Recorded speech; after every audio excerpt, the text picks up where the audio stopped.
Hello everybody and welcome back to Games Done Quick Hot Fix. This is How to Train a Speedrunner. We are here with our new time slot.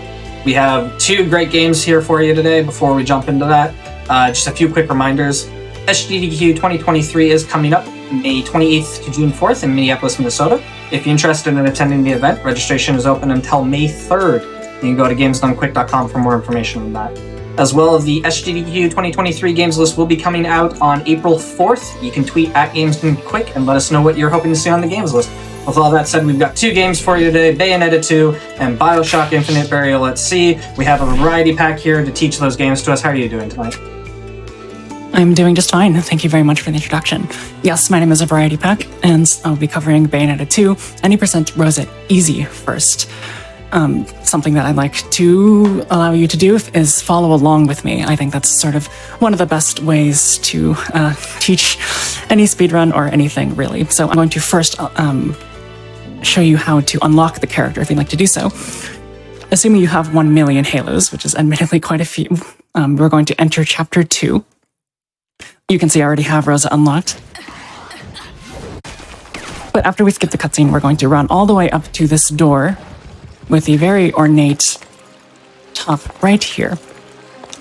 You can knock 3 times by punching, or you can take out the switch from the dock and sort of tap it 3 times, and it'll show you like a new screen that sort of zooms out a bit. After that, you're going to enter the platinum code, which is up, right, left, X, B, Y, A. That is up, right, left, X, B, Y, A. And that will give you the option to purchase Rosa for 1 million halos. Once you've done that, you are good to follow along with me, and we'll get the run started.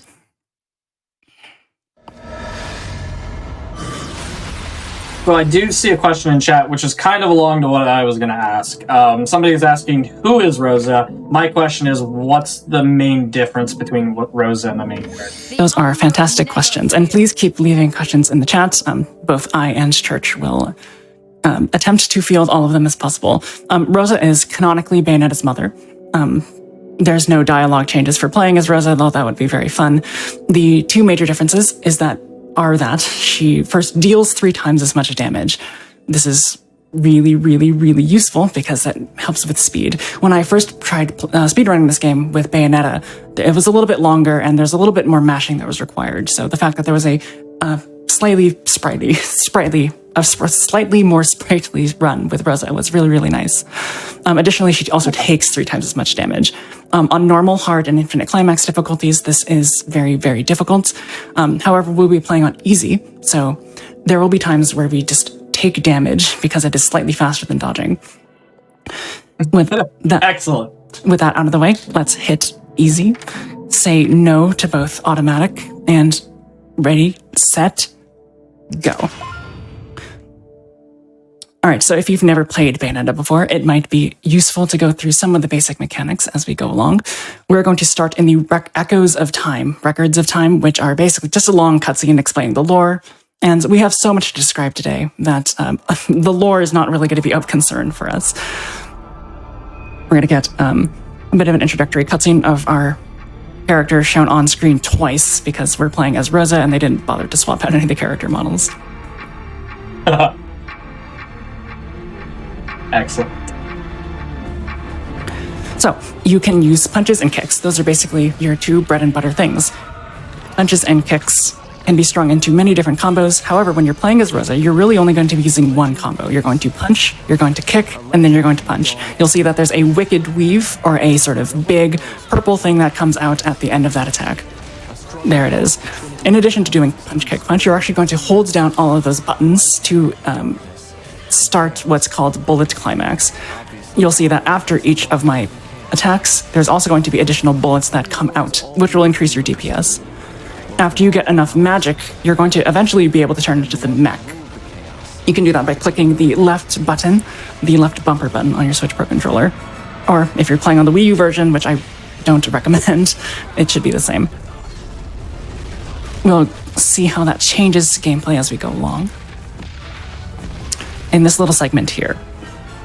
This is all auto-scroller based, really, so don't worry too much about this. When you turn into the mech, which we will do rather frequently, you're going to do one combo very much like Rosa in human form. You're going to do punch, punch, punch. That's your only combo you will use with the mech. However, much like Bullet Climax with Rosa, you're going to be holding the final punch that you do. So it's going to be punch, punch, hold this final punch. The reason you don't hold the punches for the first two is that the final punch actually has both arms out. So you're going to do double the amount of damage. So you want to make sure that you get as much DPS as humanly possible. Aesir pitied the humans for their naivete and lack of free will. So the power he wielded was split. Punch, punch, punch, and punch, punch, punch. The right eye of light, Punch, punch, punch. eye of darkness. And this is what's called the Umbran Climax. One other thing that's very important for this game is known as Witch Time. That is activated when you dodge just before an enemy actually attacks you or hits you with an attack. We won't be able to exhibit it right now, but we can see the dodge timing and you can see the world sort of slow down a little bit. They could now You're going to want to frequently use this because taking damage like that unfortunately makes it so that you're sort of put in hit stun for a little bit, which is obviously not very good if you're trying to be speedy. awoke to their own identities. While it is very good and allows you to sort of put a lot of damage onto enemies as well as avoid damage to yourself, there will be times where you actually want to take damage on purpose. This is not necessarily the case with normal and hard because you take so much damage because of the ×3 multiplier. However, with easy, you are allowed to take a lot more damage. You're going to skip all of these cutscenes by hitting minus and right trigger at the same time and enter the prologue, entitled World of Chaos. I will be stopping and starting to sort of explain what I'm going to be doing along the way, just because gameplay goes by so fast in this game, it's going to be necessary. Skip this cutscene with minus and right trigger, and you're going to see 3 enemies on screen immediately. What you're going to be doing here is the punch, kick, punch combo we talked about before, but you will not be using Bullet Climax. Your punch, kick, punch combos are actually so powerful that they will sort of knock the enemies off the ship, and because they sort of exit the stage, they'll be counted as instantly dead.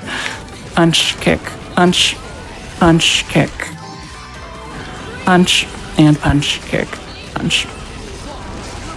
Now, what makes this section rather difficult is that you're going to actually want to keep up your combo meter for the entirety of the time you're doing this section. You'll see it's kind of blurry right now, but on the right-hand side of the screen, you see combo points. You want to keep this going as high as possible, ideally ending at around 7,000. You might panic. You might say, oh no, there's no enemies on the screen. How am I going to keep up my combo meter? The easy way to do that is to simply hit down on the D-pad of your Switch Pro controller. This will make it so that you taunt, which has the risk of increasing the aggro of the enemy that's attacking you. However, it will keep up your combo. So you're going to see me do it here. Where's your honor? It did incite the enemy, but that's no big deal. And you're going to want to switch between doing this over and over and over again so that your combo stays really high. Punch, kick, punch. We now have access to our Wicked Weaves, as I just explained before. And we're just going to want to make sure that we have as many enemies taken out as possible. Do the casual sort of thing there, skip the cutscene. And now we're going to have access to our Umbran Climax, which you're going to do again by hitting left bumper on the controller. Lets you turn to the mech. And much like the time before, where we didn't actually have to activate Bullet Climax, or i.e. the holding of the buttons, you don't have to do that here because the stage is so small. We're really going to be just doing the same thing for the rest of the chapter. This is basically now an auto-scroller. We're going to be doing our punch, kick, punch combo and hitting taunt every so often just to make sure that our combo meter stays up. Now that we've surpassed the first section, which was in fact timed, you're now going to want to activate Bullet Climax for every single one of your hits. You're going to see me hold basically all of my attacks. The most important one that you hit is actually the kick. The kick gives you significantly more combo points than just the punches alone, so if you're really struggling to get some more, you can do a normal punch, a normal kick, and then a normal punch, a Bullet Climax kick, and then a normal punch right after that. Every so often, these enemies will attack you, and it is a perfect time to show that taking damage is far better than actually activating Witch Time. But because this is an auto-scroller, when Witch Time slows down the arena around you, it slows down the ability for the plane to move forward through the cutscene. We're going to take damage on purpose here, just as an example of that. And we're going to jump over all of these just by mashing the B button. Coming up, we have a sort of pseudo-boss fight against Belief. He's going to give you an opportunity to dodge, which we're going to take. And this is a rather scripted fight. The first thing we're going to want to do is activate our Armored Climax and do one punch, punch, punch combo. Punch, punch, punch, hold, dodge immediately after that, and then do punch, punch, punch again. If you hold punch, punch, punch, and then wait to do another punch, punch, punch, it will be a little bit laggy. So you want to dodge immediately after the end of your DPS from the first combo, just so that you have instant access to it again. Okay. We don't want to activate it here. We want to build up our magic meter that you can see in the top left-hand side of the screen. Dodge one more time and do one additional punch, punch, punch combo. You can deactivate Umbran Climax at any time by hitting the left bumper one more time. I actually did something you're not supposed to do there. I actually dodged that attack. There's no reason to. But after that, skip the cutscene, and you'll be doing just 2 more punch, punch, punch combos to finish off this segment of the fight. Hit X and A at the same time to activate the climax animation, and you'll get a very brutal cutscene where we eviscerate this Belief enemy.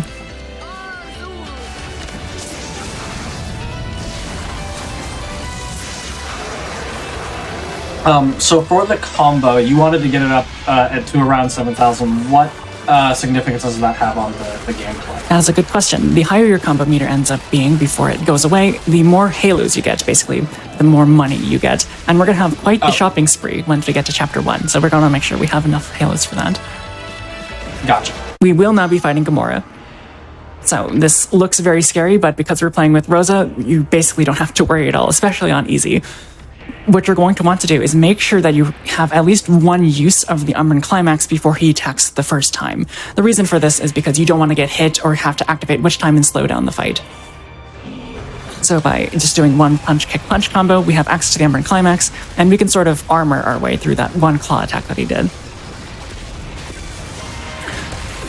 You're just going to want to cycle punch, kick, punch combos as well as the Umbran Climax whenever you get it, just to take out his health bar, even before the second phase of the fight actually starts. You'll see that we've already completed the fight, and the game doesn't really know what to do about it, so it just lets it keep going. We're actually going to mash the Y button now. The reason for that is because the game will not allow us to actually go into the next climax phase of the fight until we actually land one more hit. And because the guns are the sort of fastest way to do a little bit of damage, that should be enough to activate the climax prompt with X and A. The mashing prompts are various, but I think that on easy mode they are made substantially easier than normal and hard. If you remember playing Bayonetta 1 at all, something that was... One criticism that I have for it is that I find it relatively inaccessible. A lot of the QTE prompts are extremely quick, and a lot of the mashing that you have to do to get full combos and stuff like that are extremely difficult to do, even on easy mode. So the fact that they made it slightly more accessible in Bayonetta 2 is really, really nice, especially on easy mode. So that is the end of the prologue. We have 16 more chapters to go.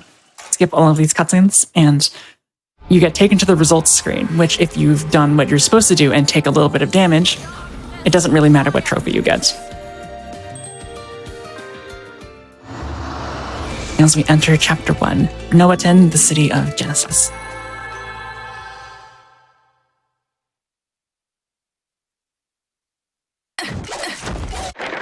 Skip a couple cutscenes, and by double pressing the R button, you turn into Tiger Within, and you get to have the fastest movement option that is not your mech.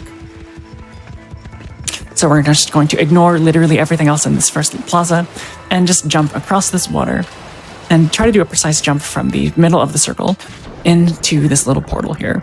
You can always activate dodges while you're in the air, or in not touching the ground.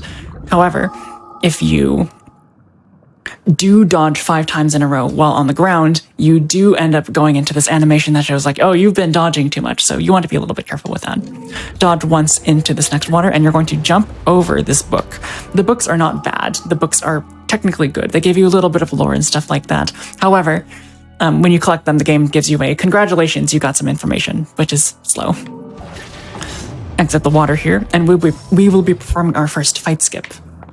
you're going to want to dodge all the way down these stairs onto this little circular plaza. This game is fairly conspicuous with when big fights are going to happen with this gigantic arena here. So what we're going to do is do something a little bit interesting by jumping and dodging 3 times, so we're on the edge of this little platform here. The fight trigger is a little bit inside of this, but we're not actually going to activate it. Instead, we're going to jump out and onto this pillar here. This will allow you to bypass that entirely. We're going to make our way up here. My movement is not good because I'm not practiced in teaching this. And we're going to do our fast dodges all the way up to the top of this little water segment. Turn into the tire and try to make your way through the corridor. The game will, however, interrupt you and force you, or at least prompt you, to go into the Gates of Hell, which is your sort of shopping mall place where you can get a lot of stuff. And a lot of stuff we will be getting because we got all of those halos from the prologue. In particular, we will be purchasing 3 small purple magic lollipops, 1 mega one, 3 small bloody rose lollipops, and 1 mega one. Purple ones will increase your magic meter, so you have access to the mech and another ability that we're just going to get, and red ones will just increase your damage. We're also going to go in techniques and purchase the Falcon Within, which lets you turn into a bird, the Hornet Within, which increases the window of your dodge just in case something goes wrong, as well as Witch Twist. Witch Twist will not really appear until a little bit later in the game, but it's a very advanced technique that we'll go over later. The most important one that you get, in my opinion, is definitely Falcon Within, if you happen to be low on money. We'll leave the Gates of Hell, and before we do anything else, we're going to want to equip our items. You'll notice that we got 4 different types of items, so we're only going to be able to equip 3 of them, but that's just fine. We don't really need the Mega Purple Lollipop or anything until the end. This is my personal way that I like to fit the items, with the purples on top and the reds on either side, but whatever makes more sense to you is totally fine. Turn into the tiger and run down this corridor finally, and we'll be interrupted by an enemy known as Glamour. Just do as fast a movement as you can by dodging in the air and dodging on the ground, making your way to this little platform. The game will interrupt you once again, and you will be prompted to open this door. One thing that I would like to note is that whenever you're faced with a door, there's a 90% chance that you can just punch it open like this, even though the game wants you to hit Y. There are some doors that force you to hit Y instead of X, and I'm not exactly sure why that is, but it doesn't really matter. Coming up is an explanation of one of the most important tricks in this game, using feathers effectively. One of the things we purchased was Crow Within, which lets you turn into a crow and summon feathers, assuming you have enough magic. Ideally, you would like to have 2 magic orbs to activate the feathers. What this will do is summon a ring of feathers around you, which are just phenomenally important and damaging. You're going to want to use these the vast majority of the time, honestly, even more than the Umbran mech. Again, the way that you activate that is to jump, make sure you're in the air, and hit your sort of transform button, which is the double R press, the double ZR press, the right trigger. It'll turn you into the feather, into the crow rather, and to activate the feathers, you'll simply hit the A button and hold it down, so you get a massive ring of feathers. This first fight is a little bit interesting. We're going to want to attack the left side enemy first to get enough magic, and then dodge one of the attacks that the other enemies do to get us into witch time. This will allow us enough time to turn into the crow and summon the feathers. So by taking out this first enemy, hopefully one of them dodges. All right, dodge that, and we can turn into the feathers. We can turn into the crow and use the feathers as such. This will make it so that all of these enemies basically die extremely quickly. Like, there it goes. Use the remaining feathers on some of the enemies, and then you can turn into the mech and jump and punch down with X. This will make it so that all of the enemies are taken out, and we are done with that fight. The game will prompt you to collect 2 collectibles, neither of which are necessary, so don't pick them up unless you'd like to lose a couple seconds. We're just simply going to run around them and into this little portal here. We'll be now fighting Valiance, which is a really big, scary-looking sword guy. Normally when you play this on Bayonetta, this fight takes quite a while, but with Rosa and the use of the feathers, it is really, really easy. Feathers are typically most useful when you have an enemy that is just really big and just one of them, very singular. This makes it so that the feathers really only need to target one enemy. I'll show you what I mean.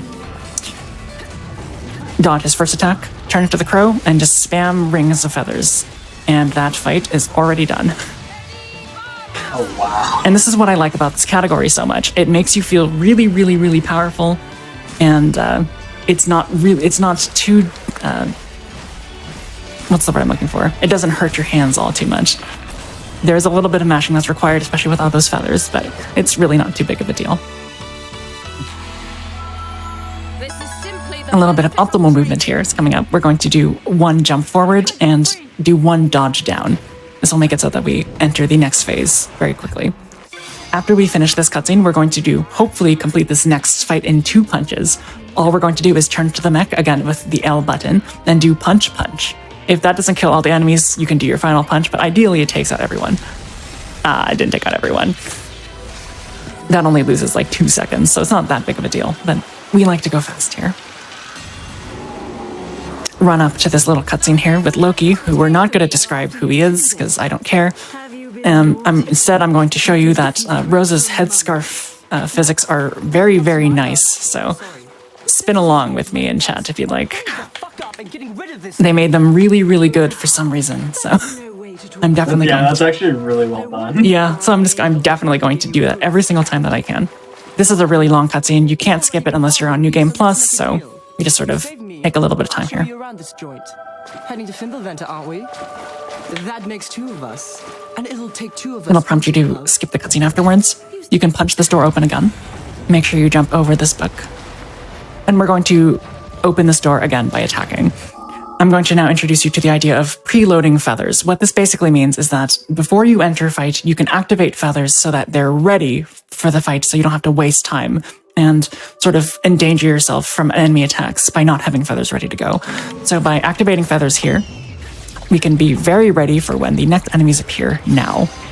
Ideally, you use these to take out the big guy in the middle, but it's not that big of a deal. You can dodge after that and simply use the feathers to take out the rest of them. Again, use your remaining feathers on these enemies here, and then you can turn into the mech and use your punch, punch, punch combo. Interestingly, you don't have to use the bullet climax punch here. That is to say, you don't have to hold down the final punch, but you can if you like. We'll have a fight against, I believe the name is Urbane. I could be wrong about that. But much like the Valiance fight, we had the big sword guy. We're really going to do one thing. We're going to dodge one attack, and we're just going to spam rings of feathers until the very end. There's the attack. Turn to the crow, and just spam feathers. And the fight is done.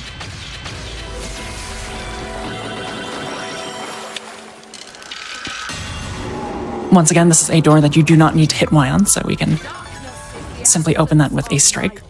And we're going to run over, not taking the bridge and just jumping over the water, because again, optimal movement. And we're going to have our first fight against one of the glamour enemies. This fight, technically has 2 phases, one on the ground here and one in the air. I'm going to show you a way to basically take it out in the very first phase.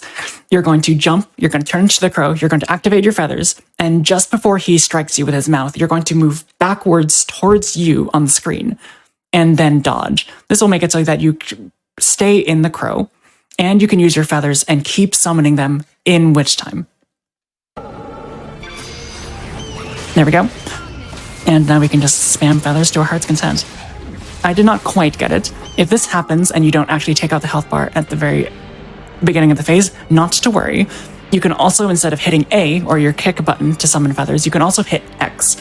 What this will do is it'll summon feathers that are more individual, and you can shoot them at enemies, assuming you're locked onto them with another hit of the X button. Let me show you.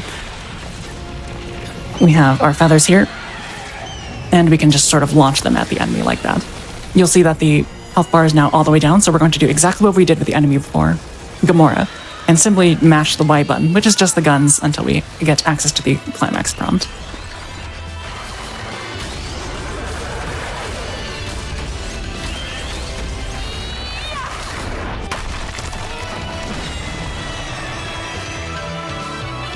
Skip the cutscene that comes after this, and we're on our way to Chapter 2.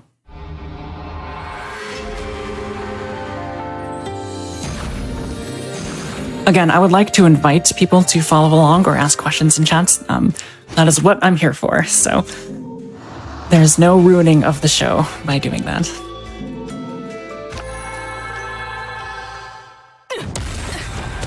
Now, a question that you might have is that we have so many of these candies and they increase our damage output, so it feels like we should be using them all the time, right?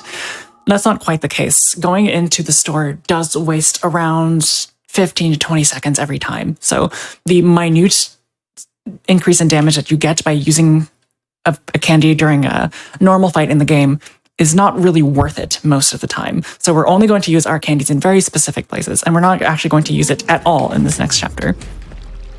We're going to actually hit this little chest here to get one more big red lollipop, and then make our way into this next fight. We're going to skip the cutscene, and then we're going to do an interesting strategy. The enemy that's all the way over right in front of me is known as Enrapture, and what it'll do is buff the other enemies. That's really not that important. What's more important is that it dies in one hit. They're very, very weak, especially on Rosa. So we're going to run up to him, dodge, and with that same time, we're going to use an X strike with our tiger transformation. This should give us enough magic to activate our feathers and take out the other normal enemies that will surround us. There we go. Take him out. And now we can summon our feathers and take out the remaining enemies that are here. The finale of this will simply be just dodging and taking out any of the other enemies that sort of struggle.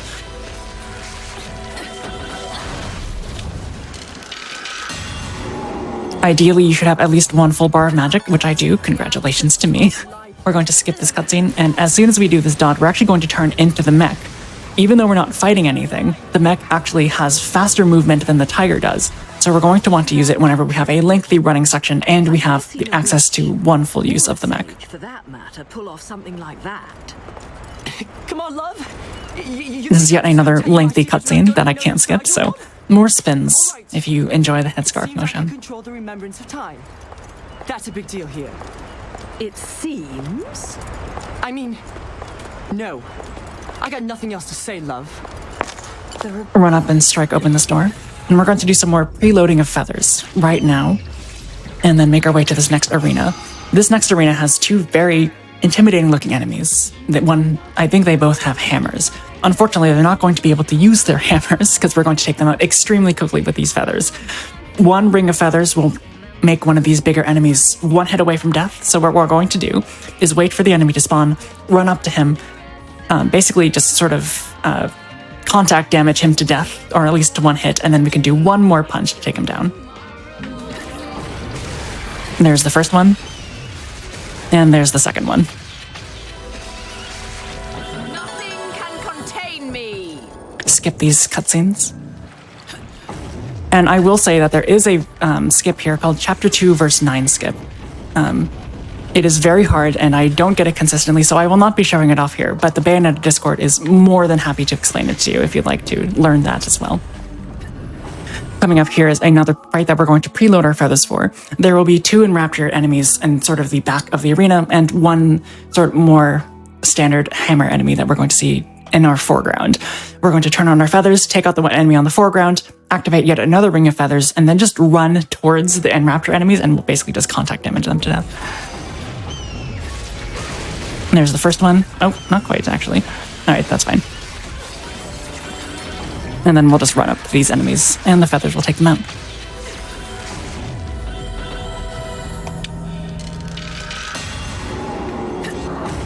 Coming up, we have a fight against another big enemy. That is singular, so you know what that means. Turn to the crow and just dodge your one attack. And spam feathers till it's over. One thing that I should make explicit, since I don't think I quite did that, is that when you dodge the attack while in the air, attempting to keep your crows, you want to make sure that you're hitting dodge twice, not just once. Reason for that is because you want to make sure that you stay in your transformation as a crow and not turn back into Rosa.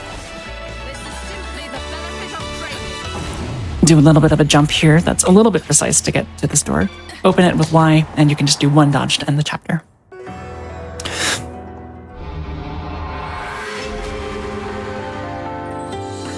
A question in chat. Asking, Go ahead. Yes, a question in chat is asking the difference between Bayonetta, Jean, and Rosa. They all use the same story, so you'll be seeing the same enemies for the most part, with the exception of the infinite climax categories. Bayo does 1 times output damage, Jean does 1.5 times output damage, and Rosa does 3 times output damage, which is why I personally find this run to be the most exhilarating. Alright, we're moving on to chapter 3, which is just an autoscroller, so I apologize, there's always going to be one in a speedrun. We'll do our best. The first thing we're going to do is simply mash the Y button, which is just our normal general shoot button, as well as dodge the tail. This will get the enemy to as low health as humanly possible, although this is an autoscroll and that sort of limits the amount of damage that you can do per phase, which is a little bit obnoxious, but, you know, I understand why the developer might choose to do that. We actually do need to mash the Y button. We can't simply hold it. You can, but it doesn't do nearly as much damage as by mashing it. And that's going to be a distinction that's very important later in this chapter. Glamour will attempt to send a bunch of debris at us. We can just sort of jump over them, or we can sort of go left and right. But the main thing we want to avoid is using witch time, if at all possible. That's because witch time will put us in a state of time that is slowed. So we don't want to waste any auto-scroller time with that.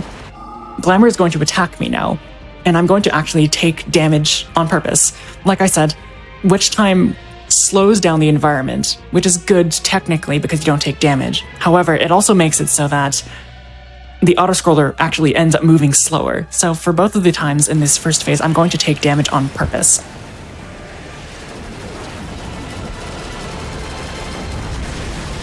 And we're just going to keep on doing that. In total, Glamour in the first 2 phases will attack us 4 times directly. We're only going to be dodging 1 of those times. The other 3 we're going to be taking damage on purpose. Simply dodge the rest of the debris by moving left and right. No need to jump if you don't, unless you really want to get fancy with it. And here's the second attack. We're going to take damage on purpose. He's going to try to attack us from the bottom, but it'll take us into another mashing cutscene. Just by hitting the X button. It's, like I said, the cutscene prompts are a little bit nicer this time around instead of compared to Bayo 1. This is the second phase of the fight, which doesn't really look like the second phase. It looks like basically the same thing, and you would be correct in assuming so. It's basically the same thing, except for we're going to be actually dodging the first of the attacks that Glamour launches at us, because we do need to do at least a little bit of damage so as to get our magic meter as high as possible. The damage actually done on the boss is not so much material in comparison to that, and you'll see why soon.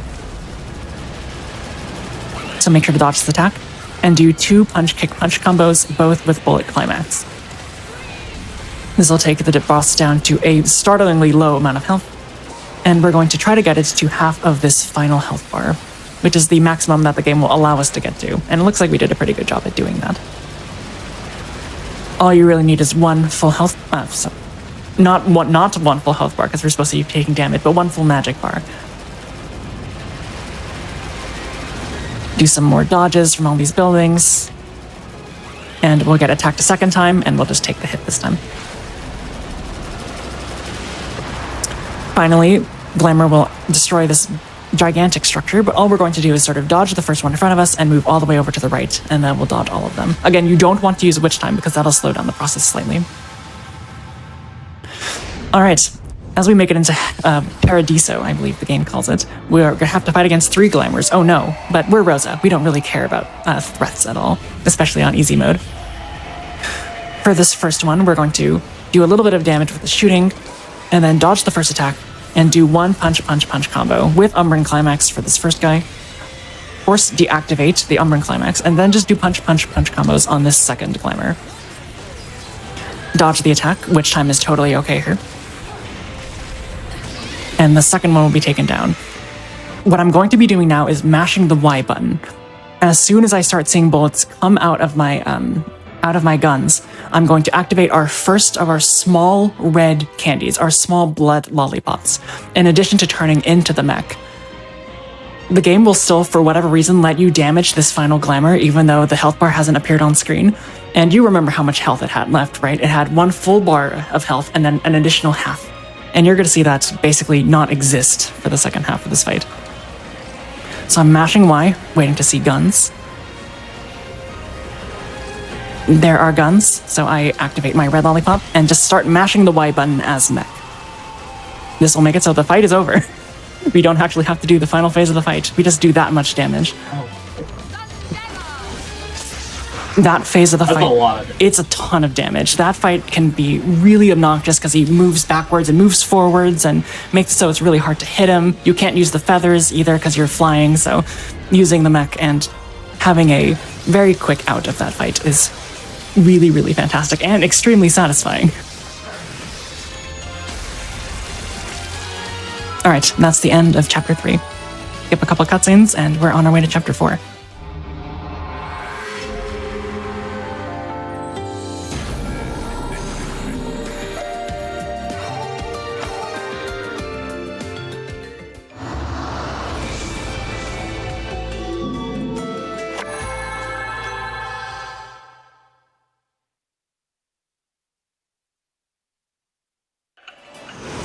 After we skip a couple cutscenes, there is a fight on the bridge that we can skip in a couple ways.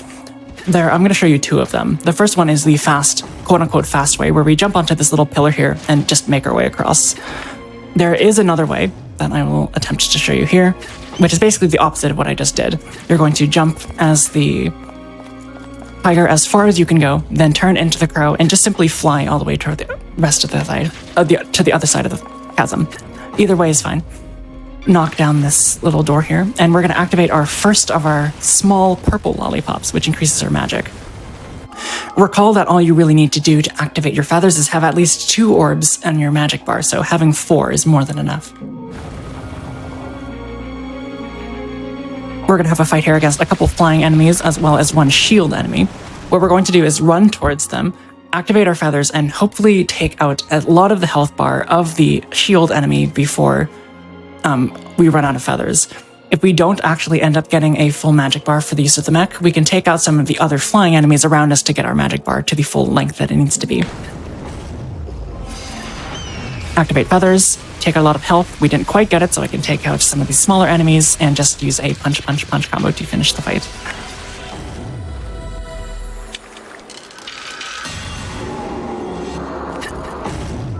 Jump over to this next door, and the game will try to make it a very dangerous fight with a giant urbane enemy, but just like always, we're just going to turn it to the feathers, to the crow, and just spam feathers until the fight is done.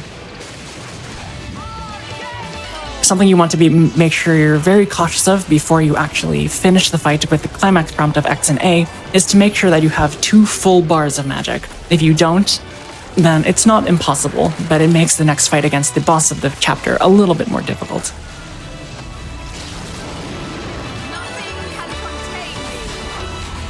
Skip a couple cutscenes here.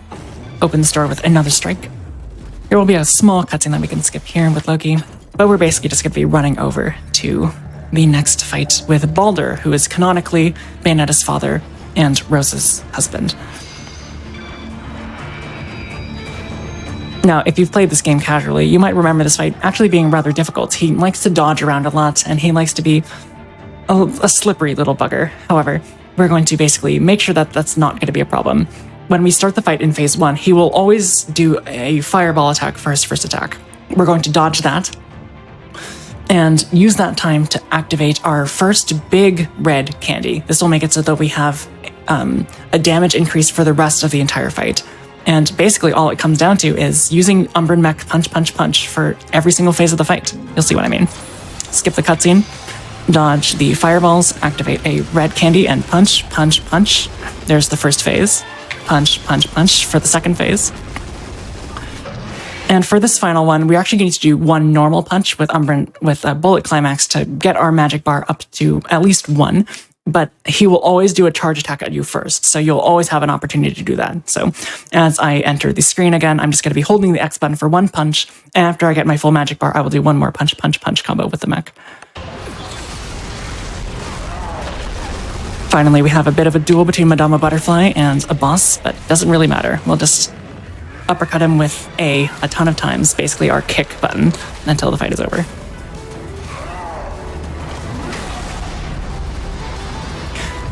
skip a couple cutscenes, and that is the end of Chapter 4. We fight Baldur 3 times, and the second time that we fight him, it will look very similar. I'll just say that right now. Darkness is the absence. I haven't mentioned this because it's not super important, but basically, until we get to the next chapter, you're just going to be mashing the A button. No reason to read any of this. Alright, Chapter 5 starts us off with the worst transformation in the game, which is Snake Within. Perhaps Cobra Within, I believe it's called Snake Within.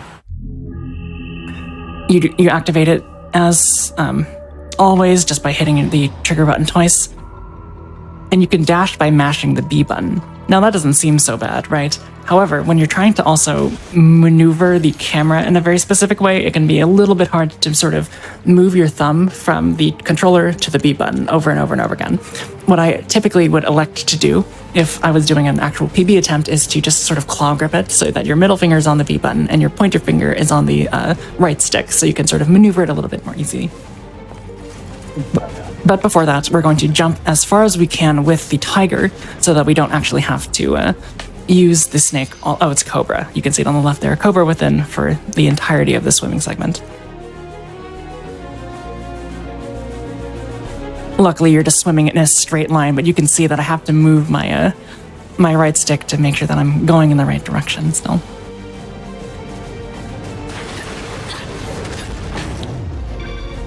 Basically make your way over to this central room.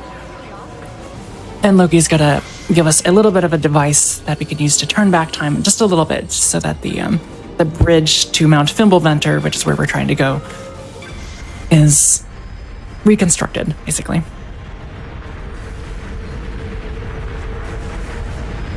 After this, though, we're gonna have a fight against our first enemy from Hell in this game, other than Gamora, of course. He is aptly named Pain. Pain is an interesting enemy because he likes to attack very quickly, so you want to sort of memorize which attack he's actually going to do at you first. Be able to dodge it such that you have enough time to turn into the crow and use the feathers. There will be a lot of fights in this game where the first fight is against one giant big enemy, and you'll notice that we don't actually have magic with which to turn into the crow and use the feathers immediately. For that reason, the first thing that we're going to typically want to do is run towards the enemy and use an X strike as that transformation, give us ourselves a little magic, and then we can dodge the attack and spam feathers after that. So here's what I mean. Skip the cutscene, run up towards this guy, one attack, dodge that attack, and now we have enough... Ooh, I actually got hit there. And now we have enough magic to, ideally just use the feathers over and over again. I did not do that fight particularly well, but... the concept remains the same.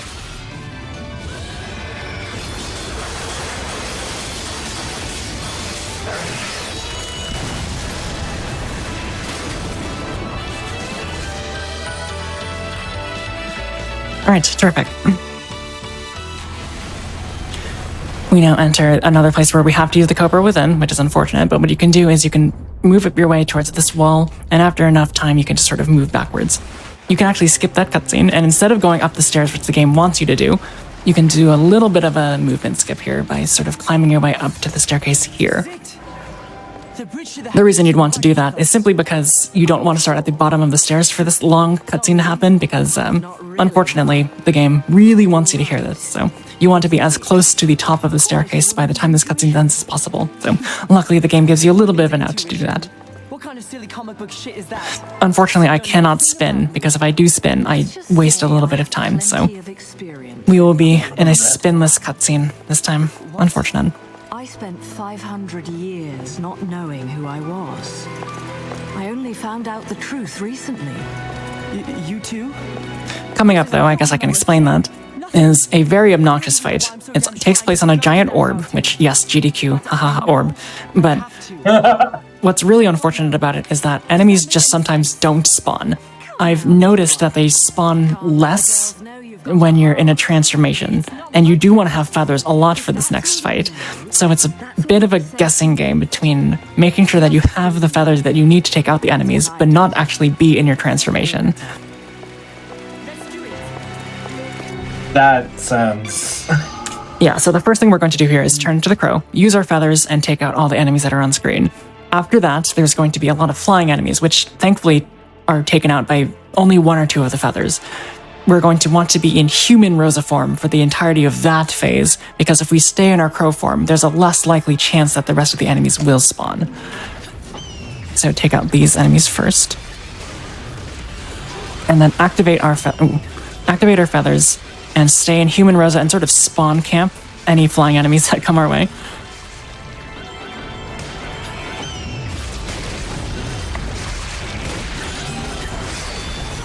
Yeah, he's being a little bit of a sassy guy. Alright, that brings us to the third phase, which thankfully all of the enemies spawned at once. It's slightly common for the enemies to, unfortunately, spawn one at a time, which just wastes your time. As far as I know, there was not a reliable manipulation for that fight, so whenever I get to this point in a run, I'm always like, please, please, bless RNG, but you can only do so much. Skip a couple cutscenes here. And there is a fast strat for this quote-unquote fight where you're playing as Loki and running away from this guy. It's really hard. Basically, you want to make sure that you're holding jump as you go along, and if you do that immediately from the start, you are guaranteed to dodge all of this guy's attacks. However, it saves 1 second, and it loses many seconds if you fail it, so I just don't go for it. You basically just want to jump all the way to the top of this tower and dodge all the attacks that are coming in.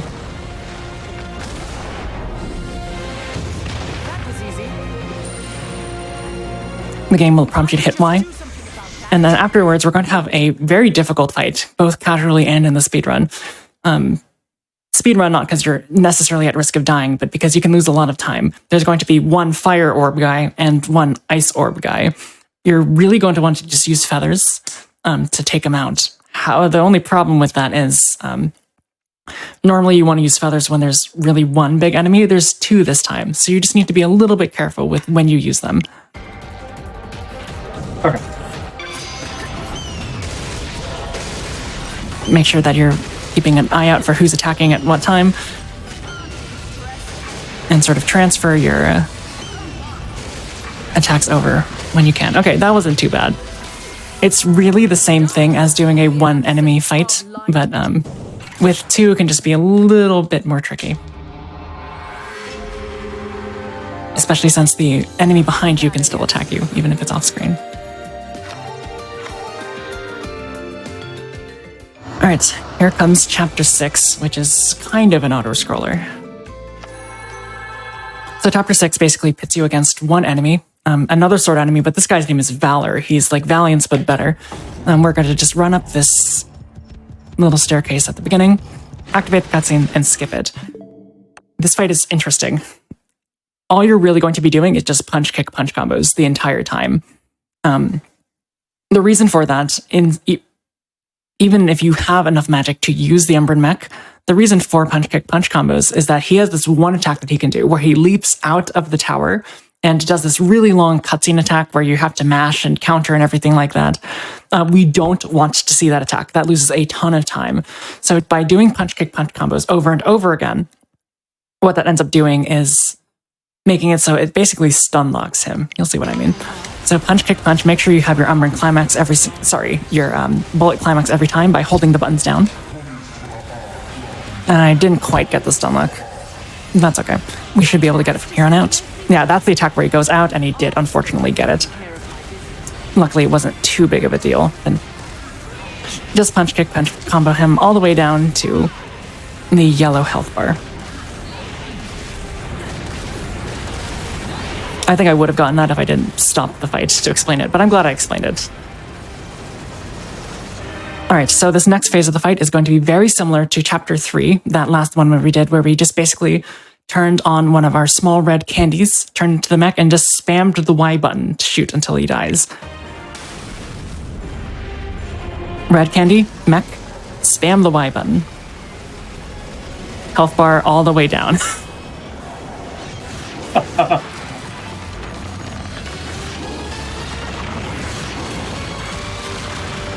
This is a rather long cutscene as well, so take the time to rest your hands.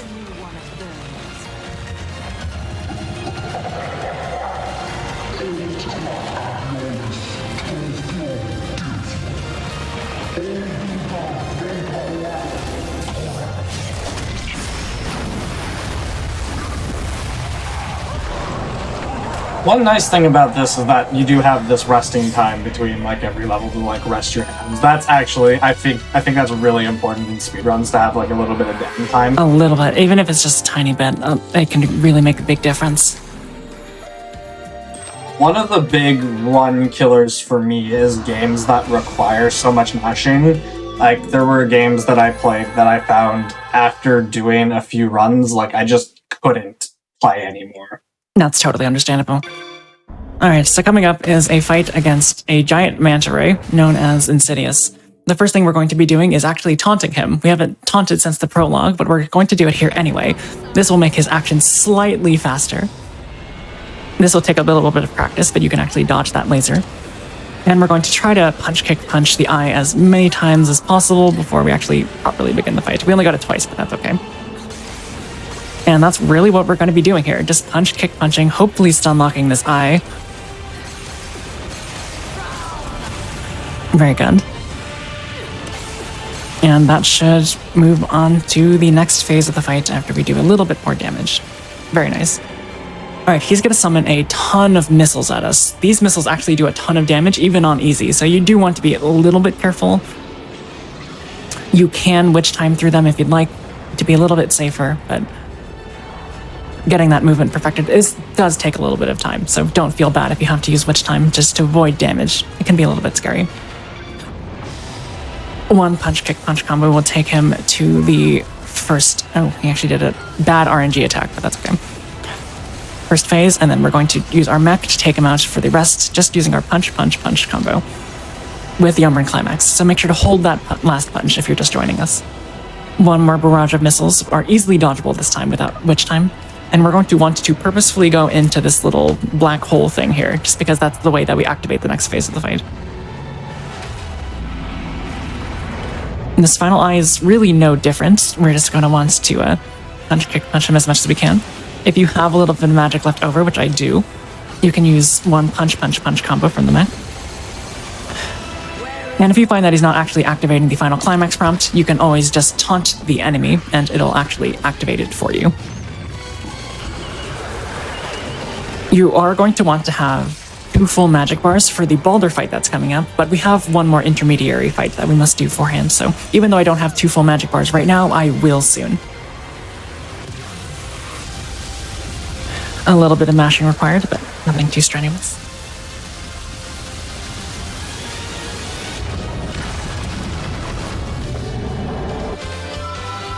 This is simply the benefit. As we move on to being sort of sucked inside another Insidious. It's very anime. You win the fight, but then you lose in the cutscene afterwards.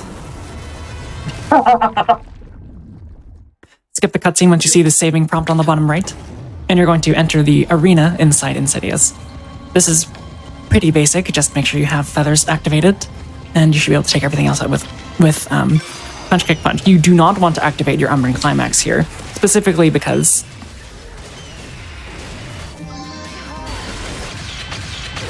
you want to make sure that you have, again, 2 full magic bars before the Baldur fight that's coming up. And what's coming up is basically the exact same thing that we did with Baldur the first time around. You're going to activate one of your big red candies and punch, punch, punch with the mech until the fight's over and over and over again. You don't even need that intermediary punch this time. It's just punch, punch, punch. Punch, punch, punch. Punch, punch, punch. Wait till you get to the ground, then punch, punch, punch. Ah, I did need 1 extra punch, but that's not too big of a deal. Like I said before, all of the Baldur fights are really, if you do them casually and you mess up one of the strategies, it can be really obnoxious to try to pin him down because he likes to zip around the arena a lot. So making sure that you get that optimal fight as soon as possible is by far your safest option.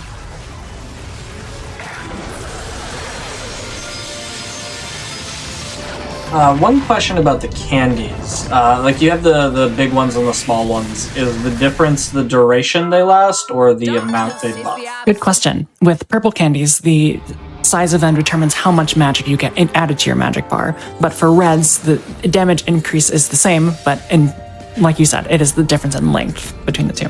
Oh. Very, very good question. All right, so coming up is Chapter 8, which has an extremely advanced tech called Infinite Witch Twist. That skips a fight and a bit of a running section. I will exhibit it first. Hopefully I get it first try. And I'll show you the way that you can do it if you don't want to do Infinite Witch Twist, which is totally reasonable. We're gonna run towards this platform and skip this little... Wait, can't skip this cutscene. I lied to you. But let me show you what Infinite Witch Twist is first.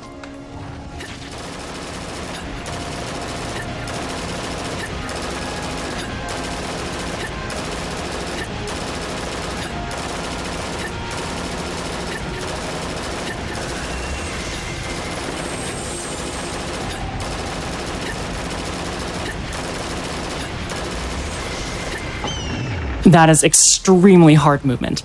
That is Infinite Witch Twist, which you can activate by activating the Witch Twist ability that we got all the way back at Chapter 1, and I said it wasn't going to be useful until now.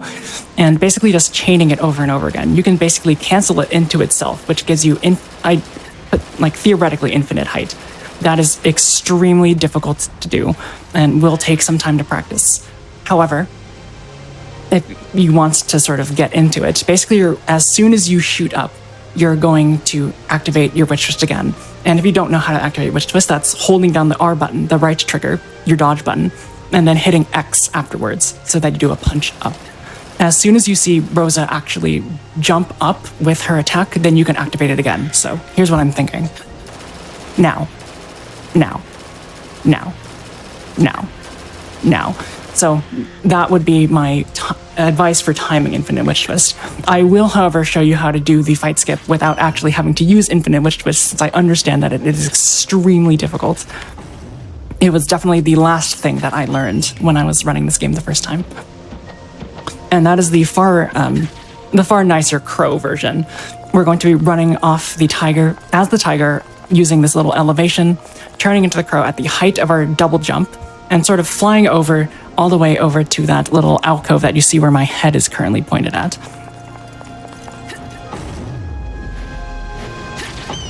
You can fly all the way over, and Rosa will grab on to the bottom of the collision of this area and simply just pull you up.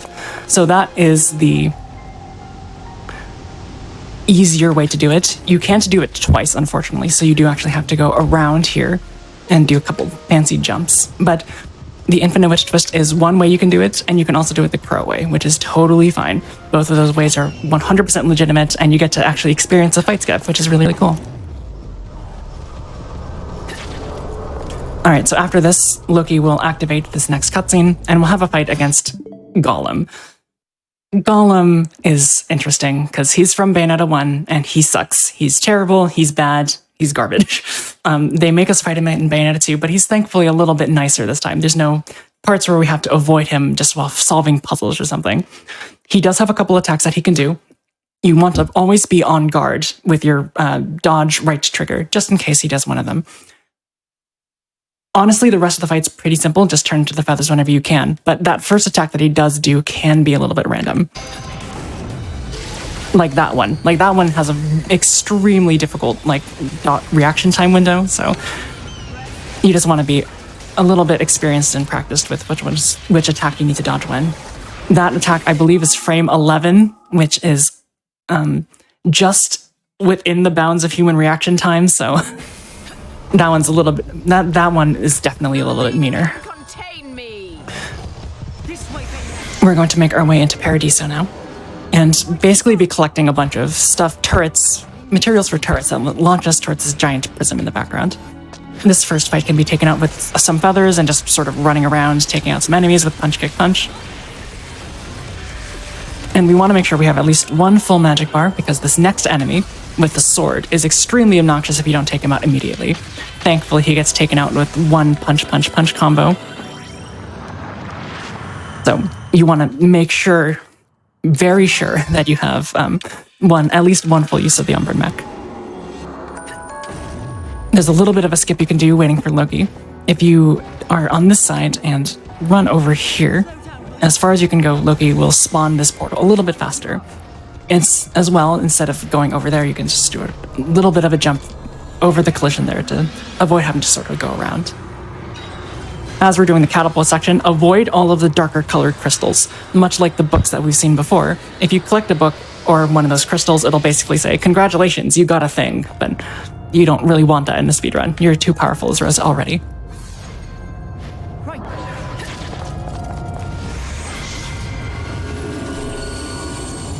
Much like before, just more time shenanigans with Loki. And we have yet another fight skip, which is conspicuously revealed by the giant circular platform, which isn't ominous at all. We're just basically going to be jumping around it and using our feathers to land on the other side. So we can go up here and use our crow to avoid that altogether. Make sure to preload some feathers before this next fight. This one can be a little bit obnoxious because there's a shield enemy which blocks a lot of damage. You want to take out the shield enemy on the left first. There he's gone, and there's the second one gone. Very nice.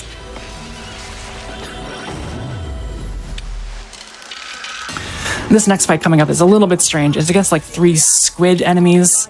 We're going on, wanting to make sure we have preloaded feathers in addition to a use of the Umbran mech. Take out this first one, and we're going to do a different combo than we've normally been doing with the Umbran mech. Normally we've been doing punch, punch, hold punch for the final one, but in this one we're going to do punch, hold the second punch, and hold the final punch as well. There's 2 more squids on the screen, and simply holding the final one isn't going to take them both out, so we need to do a little bit of a different combo. So punch, hold the second punch, and hold the final punch. He actually dodged, which is rare. So I'll just do one more punch, kick, punches Rosa, just to finish it off. Skip some cutscenes and be ready to run away from Gollum yet again.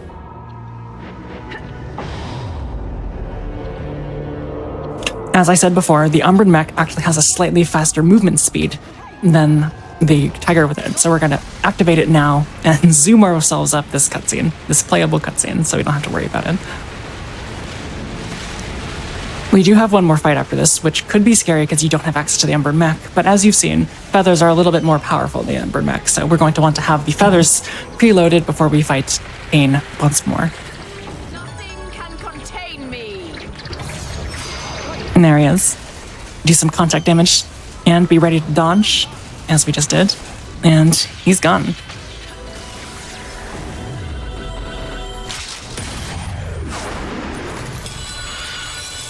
We're going to activate the second of our strange catapult minigames. Same rules as last time.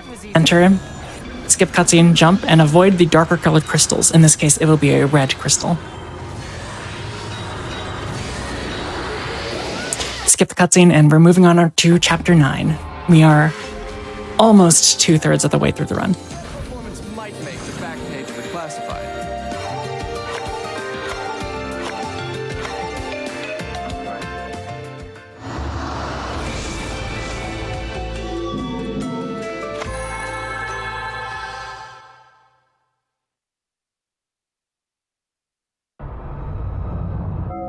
Alright. Rosa will do the exact same thing as she did before. Use Loki's constructed device to sort of reverse the ruins of time just a little bit. And then we have a bit of a difficult fight skip. There's a fast and a slow way to do it. I will only be exhibiting the slow way because I find it, I personally go for the slow way in my runs just because it's a little bit safer.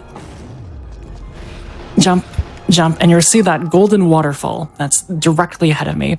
I'm going to be jumping twice with my tiger onto a spot that's as left as humanly possible, and then jumping around it so we actually avoid this giant circular platform like we have been before. Turn to the crow, and we can make our way to the corridor. There is a way that you can do it the fast way, where you take the tiger and you sort of jump on one of the pillars on the side. That is very difficult and can lose you a lot of time if you don't do it correctly. Same thing here. Move backwards, dodge that attack, and just use feathers to finish everyone off. Afterwards, we have a fight against a big singular enemy, so you know what that means. Feathers to victory. Coming up, we have our final, thank goodness, fight against Golem. Same basic rules apply. Basically, just make sure that you have feathers preloaded and that you know which attacks to dodge. And again, that'll just take practice, unfortunately. Preload your feathers here. Run up to the enemy and try to do as much contact damage as possible. Dodge any attack he gives you, and just sort of feathers your way down to the end. One thing I will mention while we're doing the climax cutscene is that sometimes, even when the enemy's health is as low as it can possibly go, he will still sort of reconform himself. Or reform himself, not conform. Reform himself. Just a little bit extra damage will make sure that he gets taken all the way to his core form so you can activate the Omri climax. It's a little bit strange, weird programming, but it's not too big of a deal. This is simply the Alright, coming up we have a fight against Lopter, I believe his name is. He's very scary, and the fight, well, at least in visuals, it takes place in this really grand arena, but all the bosses in this game get taken out in basically the same way, and we're going to see the same thing here. Small red candy, and punch, punch, punch to victory.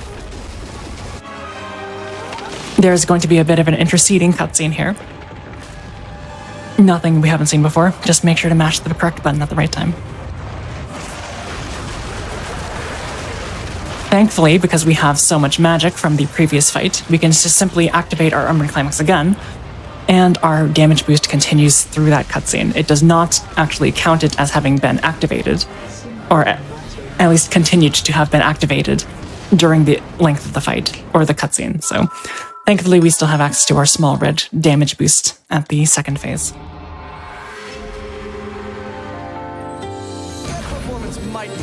And that's chapter 9.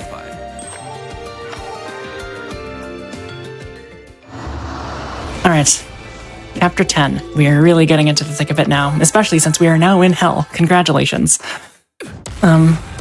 This is basically just a gauntlet against some various hell enemies, that just as a novelty, since we didn't get to see any of them in Bayonetta 1.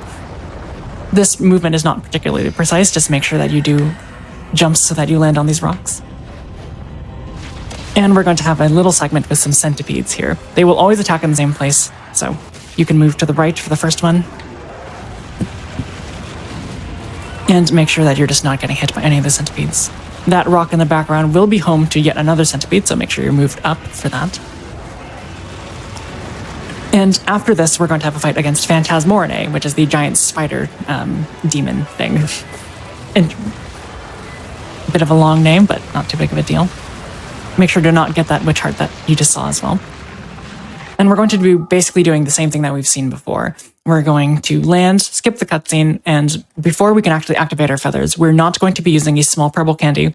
We're just going to sort of be running up to the boss and doing an X-strike in our transformation. That should hopefully give us enough magic to start spamming the feathers, but Phantasmorinae can be a little bit mean. He can do a lot of attacks that sort of put you out of range of an X-strike, so there is a little bit of adaptation that is required, but not too much, hopefully. Nothing can contain me. Alright, that's the bad one. We need to dodge that, and now we can start spamming feathers. He did the worst attack possible, so unfortunately, you got a bad demonstration of what this fight normally is, but that's okay. In fact, I am actually so dissatisfied with that I'm going to actually do it again. Just to show you how that fight is supposed to go. I got some really bad RNG. He did the attack where he sort of leaps backwards from you onto the wall, so you can't actually do the X-strike properly. So I would like to show you how you should properly be doing that fight, assuming you get good RNG, which is like 90% of the time. I just got pretty unlucky there.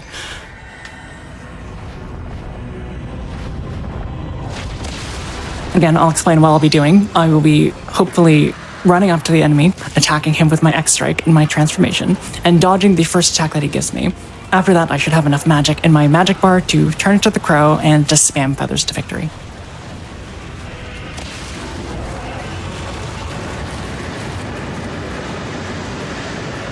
If I get bad RNG again, then so be it. I think it just wasn't meant to be, but we'll do our best.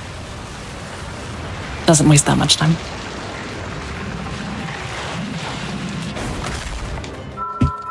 This is simply the best. All right, let's. Oh, nice.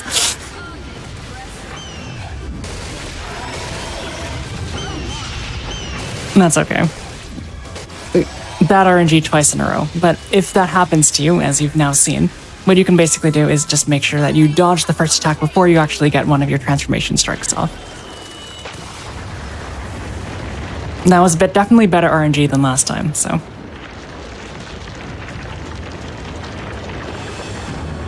I guess I'll take it. I'll begrudgingly take it. We move on to the next fight against a couple of normal enemies, as well as an enemy known as Resentment, I believe. These first normal enemies can just be taken out with feathers, nothing that we haven't seen before. Unfortunately, Resentment has this really obnoxious one-hit kill attack that makes it so that you get transformed into a child, and then he sort of takes 15,000 years to actually kill you after that. It's really bad because it's really slow. Not only is a one-hit instant run killer, but it also takes a long time, so it just adds insult to injury. As you just saw, the better way to take care of it is to just transform to the mech and do one punch, punch, punch combo. And the reason that's so effective is because when he does try to do the beam that transforms you into a child, you can sort of armor through that. It will not affect the Umbran mech the same way. Coming up, we have a fight against the fastest enemy in the game, who is ironically called Sloth. There are two ways to take him out. I will be doing my personal version, although there is technically a faster version. You can either just transform into the mech immediately and do two punch, punch, punch combos, or you can do what I do, which is a little bit safer in my opinion, which is to, while he's doing his first attack, which is always going to be a stab from above, to turn to the feathers, turn to the crow, activate the feathers, basically dodge his first attack, do contact damage, and then finish him off with a punch, punch, punch combo. That was a lot of words I just said, but it will make a ton more sense when I actually do the fight. So he's always going to do a stab from above, so we're going to activate our feathers, dodge the first attack, and use our feathers as well as a punch, punch, punch combo to finish him off. That is what I consider to be the slightly more safe way of doing that fight.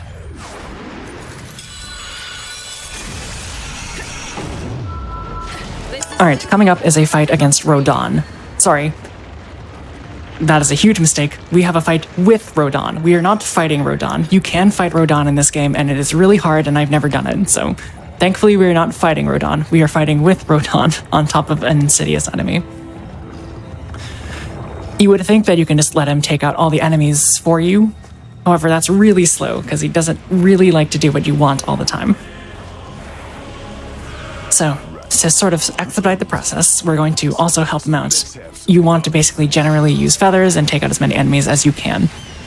Rodon has a very useful move called the Stomp, which is exactly what it sounds like. It just stomps and instant kills basically everything. It's basically just a screen wipe. You want to make sure that he's using that, like that was the Stomp, with enemies that have a lot of health. I say make sure that he does it, but unfortunately it is, as far as I know, pretty random, so it's really hard to plan for it. Just do your best. Punch, kick, punch if you need to. Use the feathers if you need to. Eventually there will be these flying enemies that come around, and you can't actually hit them with feathers very easily unless he's on the ground. So what I like to do there is use one instance of the Umbran mech just to make sure that he gets taken out as fast as possible.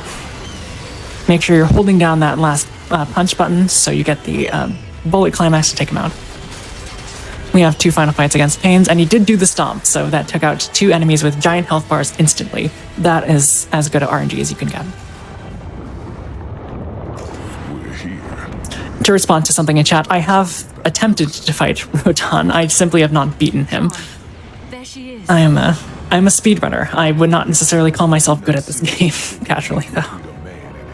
This is a very long cutscene that we can't skip because you can't really skip cutscenes until you get the sort of fight results screen, so we haven't technically gotten that yet, so we do have to watch this cutscene. Nothing can Not a huge deal. And we make our way to chapter Performance might make the back page of the classified. 11. I can do 10 plus 1 in my head. And this fight This chapter is basically comprises of one fight. It's against Alran, who is basically like a plant demon, effectively. What we're going to be doing here is activating our 2 final remaining small purple candies and our final big candy. Let me rephrase that. We're going to be activating our 2 remaining purple candies, as well as our remaining big red candy, so that we have 1 full instance of the Umbran mech, as well as a damage boost on that Umbran mech. That should take out the fight pretty quickly. There's 1, there's 2, there's 3, and we can just punch, punch, punch to victory. Make sure to dodge so that you can do it quickly again. Moving on to the second phase. You can start off by doing a little bit of damage, enough to get some feathers to take out the first phase of the fight. Each phase of the fight lasts basically just a little over 1 segment of the health bar. Unfortunately, these cutscenes do count towards our increased damage meter. I'm not sure why this one does, but it doesn't really matter. The safe way to do the rest of the fight is to just do punch, punch, punch combos with the mech, which is totally fine. That is a legitimate way to do it. There's a slightly faster way that you can do it by using the feathers that I'll try to exhibit in this next final phase. Just get really up close and personal with the feathers. It is a little bit riskier, but that worked out pretty well. So yeah, there are 2 ways to do that fight. The second phase of that fight. You can either just keep punch, punch, punch comboing with the mech, or you can try to use the feathers and be a little bit faster. Darkness is the abs.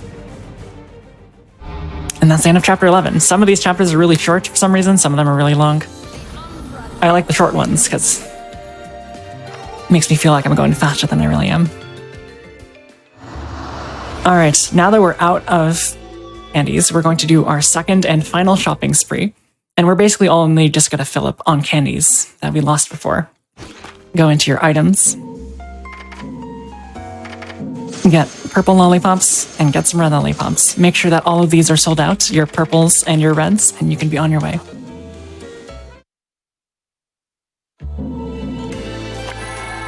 Now, this chapter is called the Lumen Sage, so you might expect us to fight Baldur immediately, but no, we actually have to do this pretty cool running segments on Diomedes here.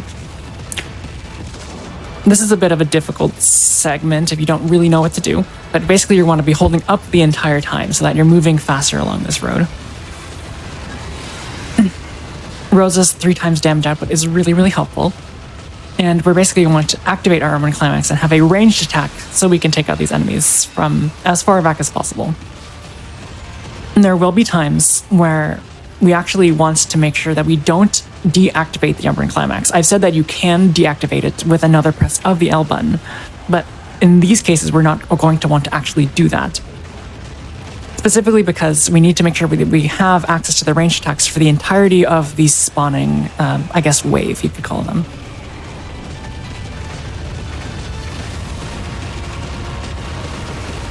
For example, we're going to face off against 2 pain enemies here. And you're going to see me activate the Umbran Climax and take out the first one.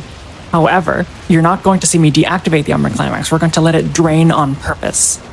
The reason for that is we're going to want to make sure that we have it activated for the second pain that shows up. So here's the first one. Take it out, letting my magic drain down. And that's because we still want to have it activated so we can take out this one in one shot. That's really all there is to this segment of the level. Just do some jumps and watch the cool scenery.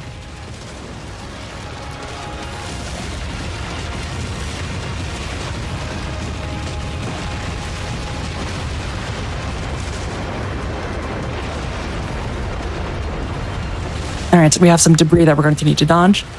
And this is a little bit tricky.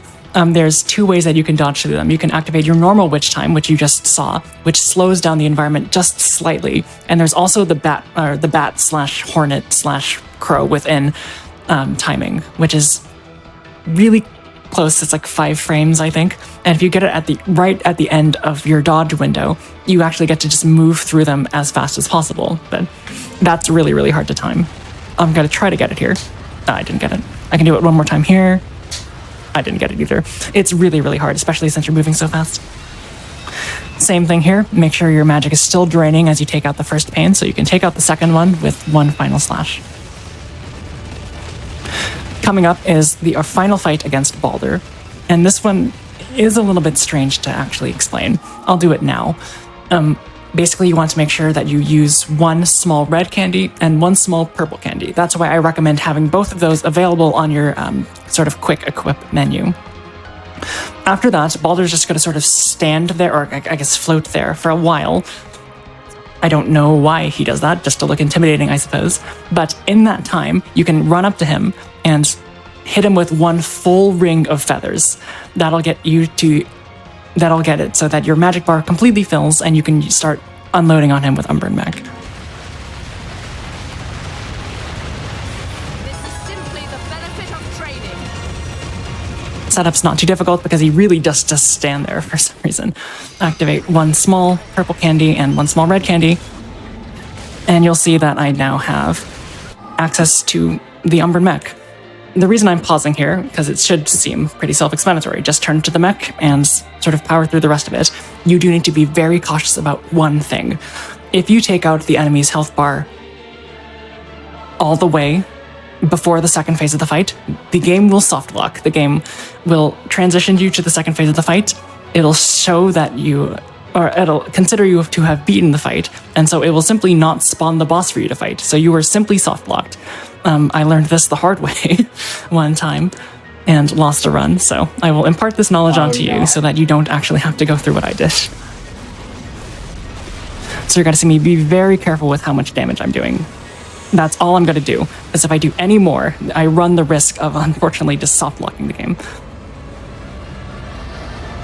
Activate one more Ring of Feathers, dodge its attack, and that should be enough to take him out. Very nice.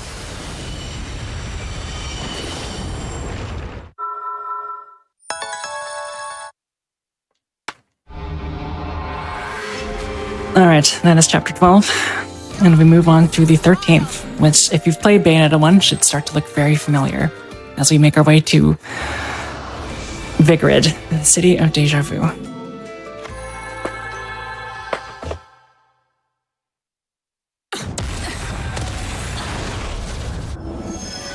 Again, all of these doors can be opened with a simple strike, so you don't need to actually hit the Y prompt that it tells you. Do a little bit of movement over these railings so that you don't actually follow the path that it intends you to. And we're going to have a bit of a sort of gauntlet horde fight here. Take out this enemy as fast as possible so you have enough feathers to take out this bigger enemy with a health bar. The personal way that I like to do this fight is to make sure that I take out all of the smaller enemies. Sorry, I need to rephrase that. Make sure to take out all of the winged enemies first, these guys that are sort of standing on the ground here. The reason for that is we can use the feathers after that to simply just launch them at the remaining little cherub heads here. You can do that by activating your Ring of Feathers and then simply hitting A once more to launch them out. Next, we're going to have a big fight against basically a gauntlet of Bayonetta 1 bosses. This first one is not too difficult. He's going to charge at us, and we're going to use that time to just hit him with ring after ring of feathers. This takes a little bit of practice to get the timing down, but once you do, it's incredibly satisfying to see bosses that took you such a long time in Bayo 1 just melt immediately. 1, 2, 3, 4, and dodge this last one, and there's the boss's health bar all the way down. We want to do a little bit of extra damage with our shots just so that we can activate the Umbran Climax prompt, which just takes the form of more mashing.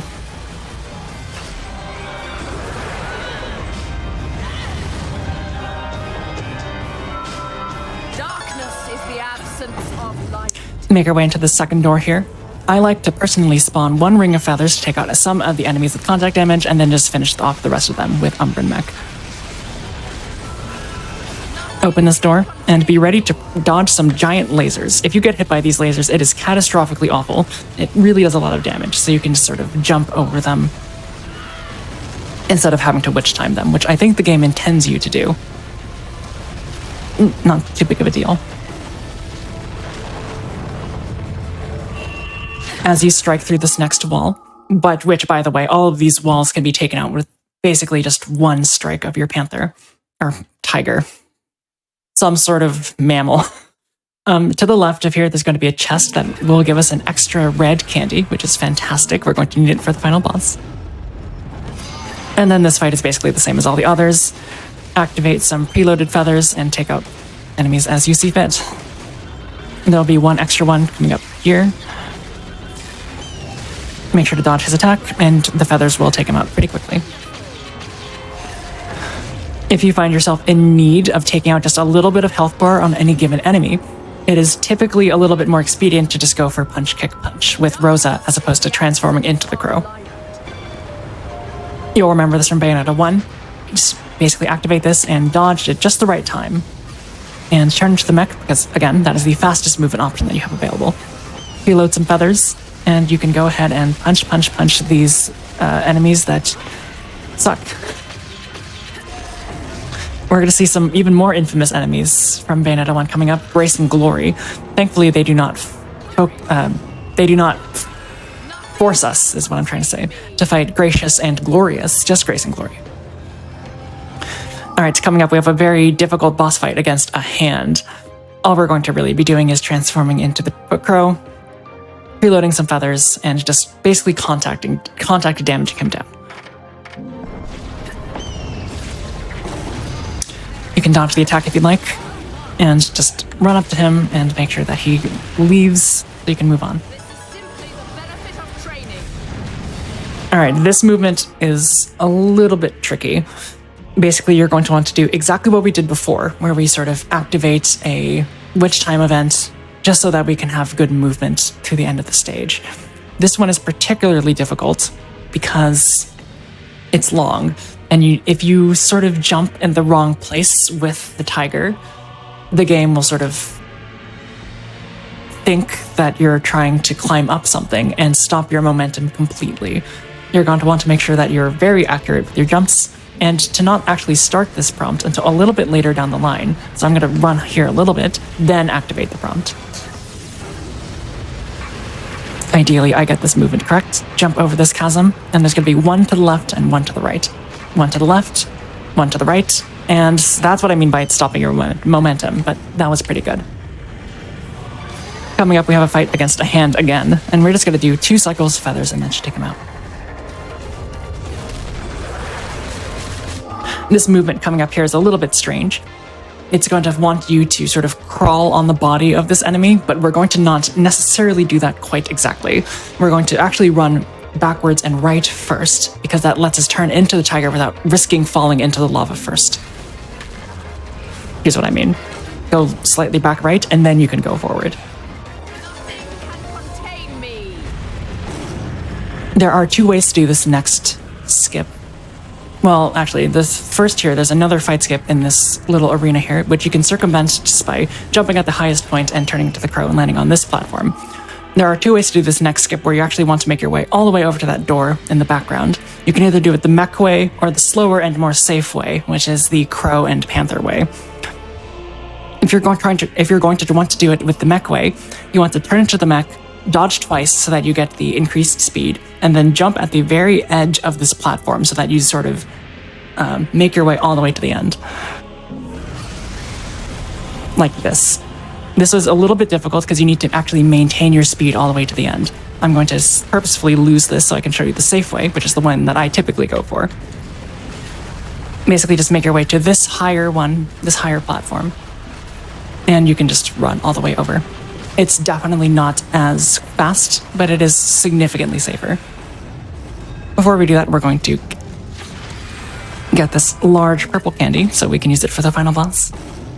As we make our way to the giant dinner moon-shaped table here, before we actually enter this next fight, which will sort of jump scare us, we're going to activate 1 small red candy so that we have a damage increase in addition to using the feathers.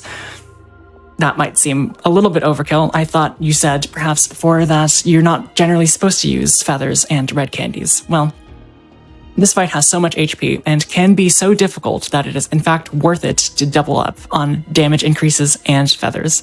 Let me do that here. And here we go. Dodge the first attack and finish it off with feathers.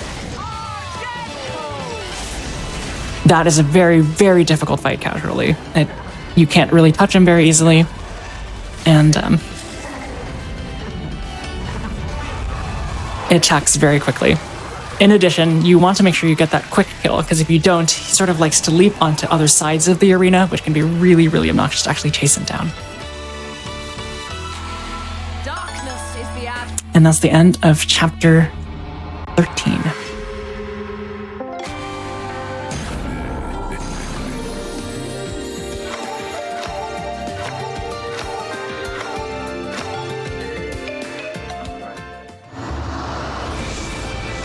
Chapter 14 is a little bit different because we're actually going to be in our mech the entire time. This is not just going to be our Umbran Climax, our Umbran Climax. We're going to be in the mech the entire time. So you might be wondering to yourself, what exactly is our Umbran Climax going to be if we're already in the mech?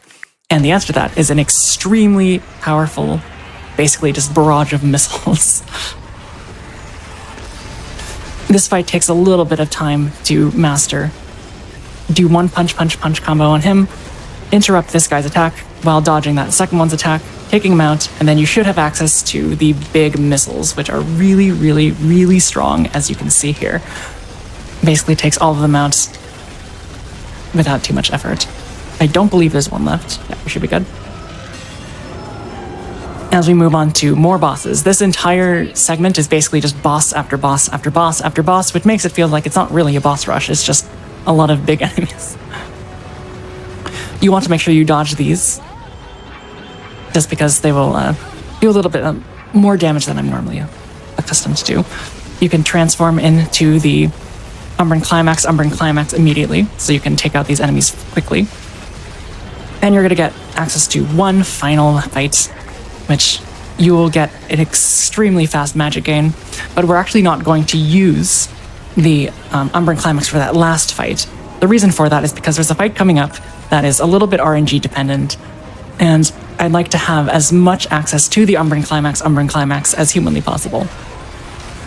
Skip a cutscene on this bridge, and stay on the left of this bridge. If you don't stay on the left of this bridge, this enemy that I'm just passing by now will attempt to attack you, which can just lose a little bit of time.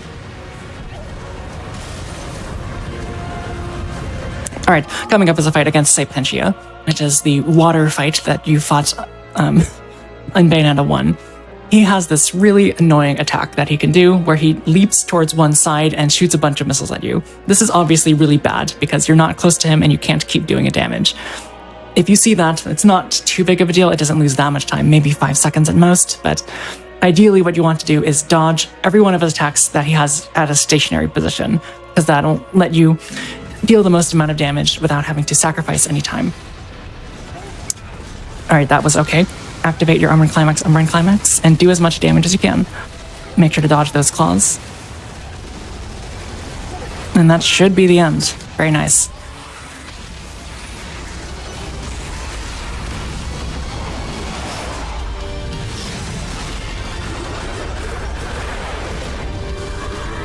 Coming up, we have a fight against a warship, who is very cleverly named Warship.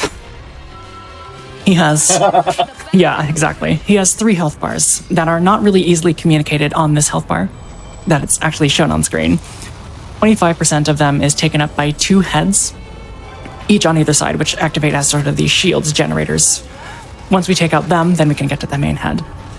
You should feel free to use your Umbran Climax pretty liberally here. Take this out. That's 25% of the health bar down. And we're going to do the same thing over here, if we can.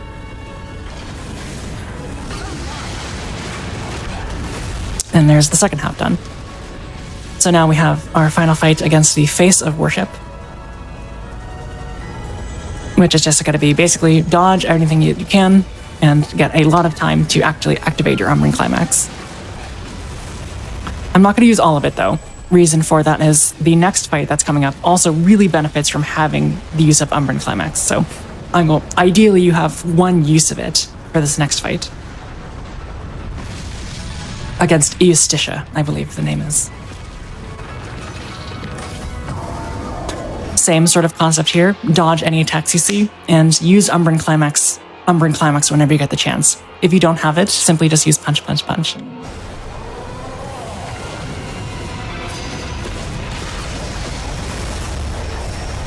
I failed to dodge both of those very easily dodgeable attacks. Very cool. Not a big deal. Pretty quick fight.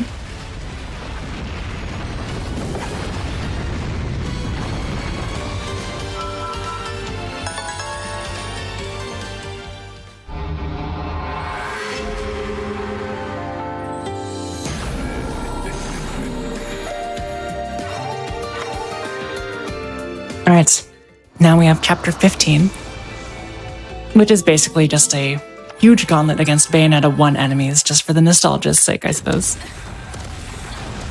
This fight is basically just a bunch of waves of enemies that are gonna come your way. I don't have too much to say about it, quite honestly.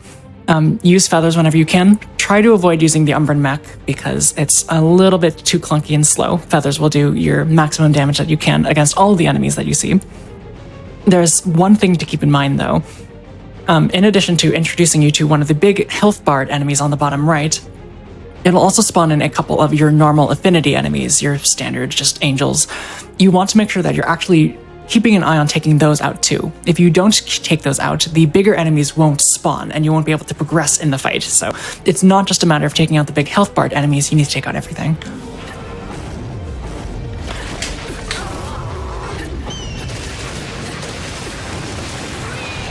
Ideally, I took out that one, not quite. That's okay. Next guy's coming up here. Basically, spawn camp him to death.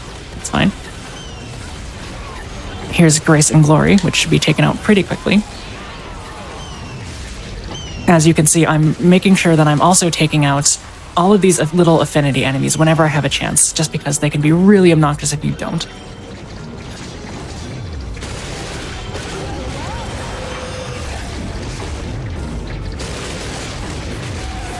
Not bad. You need to be on the lookout for them. Like, here's one that just came up to the right. There's going to be some ships that are going to shoot missiles at you. They're not really that scary, especially on easy, so just be cognizant of them. But if you can't actually find a way to dodge them in time, it's not too big of a deal. Reason for that is you need to basically wait for these two giant axe guys to come in, so if they don't spawn, there's nothing that you really have to wait for. Pretty good fight. Alright, coming up is a boss that a lot of people like to call Mr. Noodle Fingers. Because he has noodle fingers. But we're not really going to see them. Because we're just going to dodge his first attack and use rings over and over. Just take out that health bar. That fight is extremely long in Bayonetta 1, so it's so satisfying to just, like, eviscerate him in this version. Alright. This is yet just another fight against some affinity enemies. And that's fine. We can just use feathers over and over again and sort of... What's the word I'm looking for? Contact damage everyone to death. We have a fight against Lopter again, but this time in weird child form. Don't worry too much about the lore of that, I'm not going to get into it. But as you might expect, it's the same thing as we've done with all the other boss fights. Basically, activate one small red candy and just Umbran mech punch him.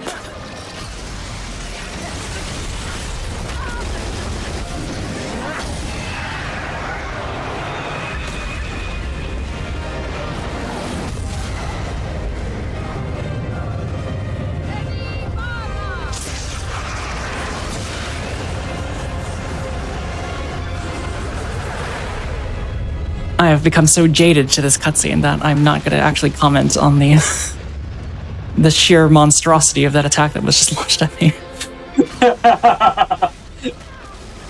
Alright, that's the end of the fight.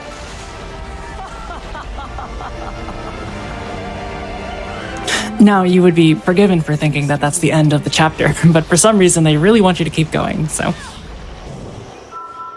Nothing can contain me! Alright, so there's two things you can do here.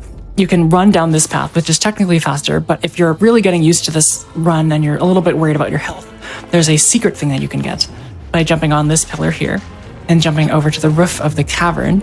There's a chest on top, which lets you get what's called a red hot shot, which basically gives you a free revive if you ever get to zero health.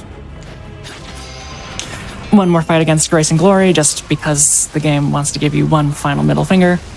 And that's it. The inputs in this next section are very specific, but whatever. Hit Y, skip 2 cutscenes, mash A twice, and you can simply use your witch walk to get to the ceiling of the room. that's the end of chapter 15. We're almost done. Just chapter 16 left to go.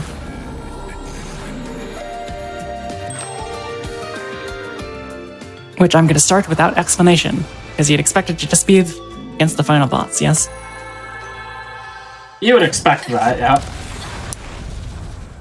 But if you expected it to be a gunship section, then you're a genius, because I would have never expected that. Basically, in this run, we have access to both Baldur and Rosa on top of this fight. We're really only going to try to use Baldur, because Baldur has a bit more damage output than Rosa does. We're going to want to get as much magic as humanly possible, and to do that, we're going to be holding down our A button to get a sort of bigger attack. This is Baldur's normal attack, this little swipe. But if you hold A, then you get a big attack. Which does give you more magic than just doing it normally. Now, we will be facing off three enemies that we fought before. Glamour, which we fought in Chapter 3, Valor, which we fought in Chapter 6, and Insidious, which we fought in Chapter 7. These fights are a little bit rough. Reason being, if you don't take them out in time as they're sort of in your witch time phase, they can sort of jump backwards, which is really bad, because that means you can no longer hit them with Baldur's normal slash, which does do a little bit more damage than Rosa.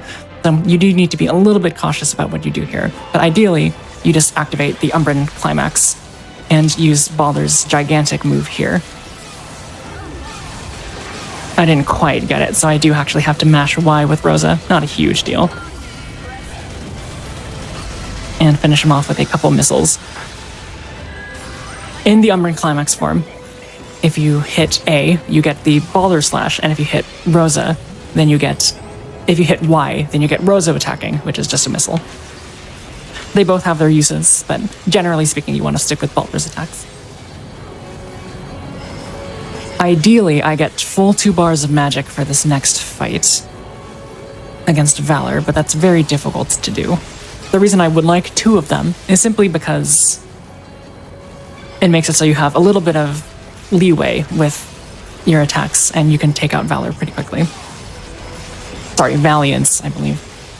Valor, Valiance, they're different for some reason. Alright, I'm pretty close, so this shouldn't be a problem. Dodge the first attack, and we should be able to just go big mode here with our slashes. And that's the fight done. We're going to be doing the same thing since we're not quite done with the fight. Oh, I should say that timing these slashes with where enemy placement is going to be takes a little bit of practice, although in the grand scheme of things, it's not that big of a deal. This is, for all intents and purposes, an auto-scroller that has a little bit of optimization in it, so if you just want to take out the enemies or let them pass you, that's really not too big of a deal, at least when you're learning the game. I'm doing exactly the same thing as I did before. I want to get as much magic as possible for the Insidious fight, so I'm going to be, again, charging Baldur's A attack so I can maximize my magic increase.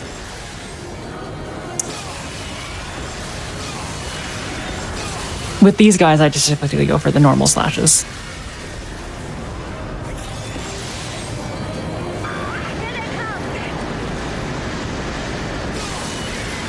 Alright, I have 2 full bars of magic, which is fantastic. I'll absolutely be using that. You might remember when we fought Insidious before, it had 3 sort of segments, but there's only 2 of them this time.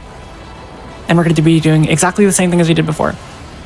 Slash once, and then just turn on our Umbran Climax and just spam the A button until each phase is done.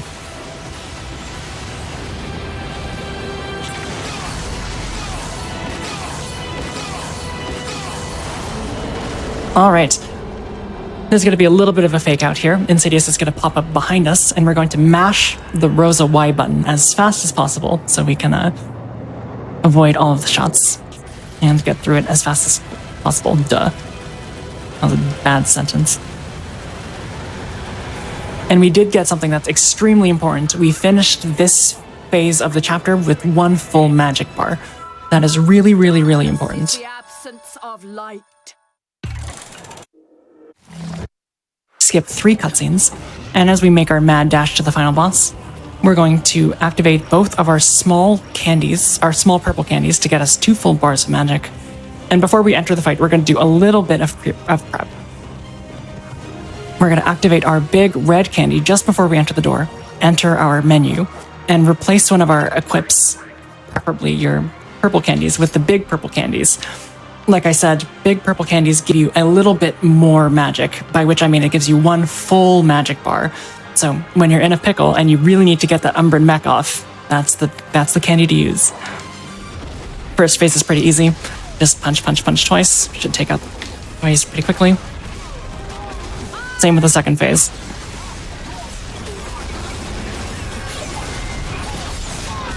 Alright, I was very lucky there. He can do something where if you don't do enough damage to him in time, he'll sort of do this little mini cutscene where he starts sending warships and airplanes at you. It's not really dangerous in terms of losing health, but you want to make sure you get that quick kill in that second phase. Otherwise, you will be sort of losing a little bit of time watching that cutscene. Oh gosh, we want to make sure that we actually activate our big purple candies so that we get access to our Umbran mech all the time. There's only 2 more phases left. We just finished the first one. And the second one will be taken out basically the same way. Activate our final big purple candy, and we'll still have our big red candy activated from before. So that should finish off the fight.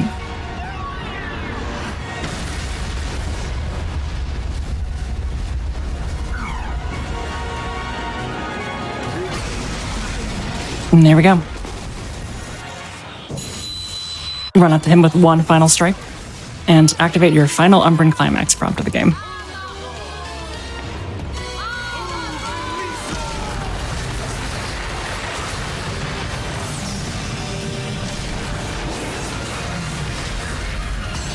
If you want the too long didn't read version of the final boss fight, basically when you don't have full magic, use a candy to get full magic. If you don't have a red candy activated to increase your damage, make sure to activate one. There's no reason to save anything here, of course. It's the final boss, so you are at liberty to sort of use your candies as you need them.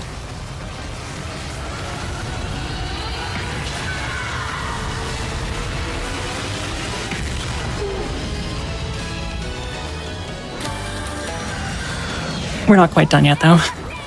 If you remember at the end of Bayonetta 1, there was this really obnoxious segment where you had to sort of let Jubileus avoid a bunch of planets on the way to the sun.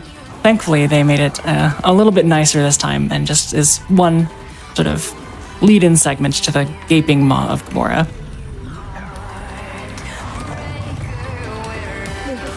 The game tries to fight you a little bit, but as you get closer to the mouth, it makes it pretty easy to line it up pretty properly.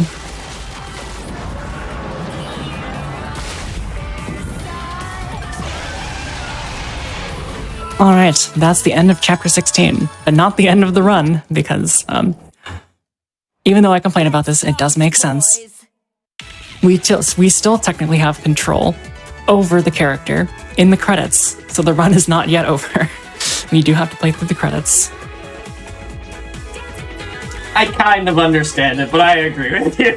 I get it, but it is slightly obnoxious. There's not really anything to talk about here. You could lose every single one of these, barring the last one. The only thing that you need to make sure that you have is 2 full magic bars by the time you enter the last phase of the credits. This is because we're going to be activating something called Bullet Climax, I believe.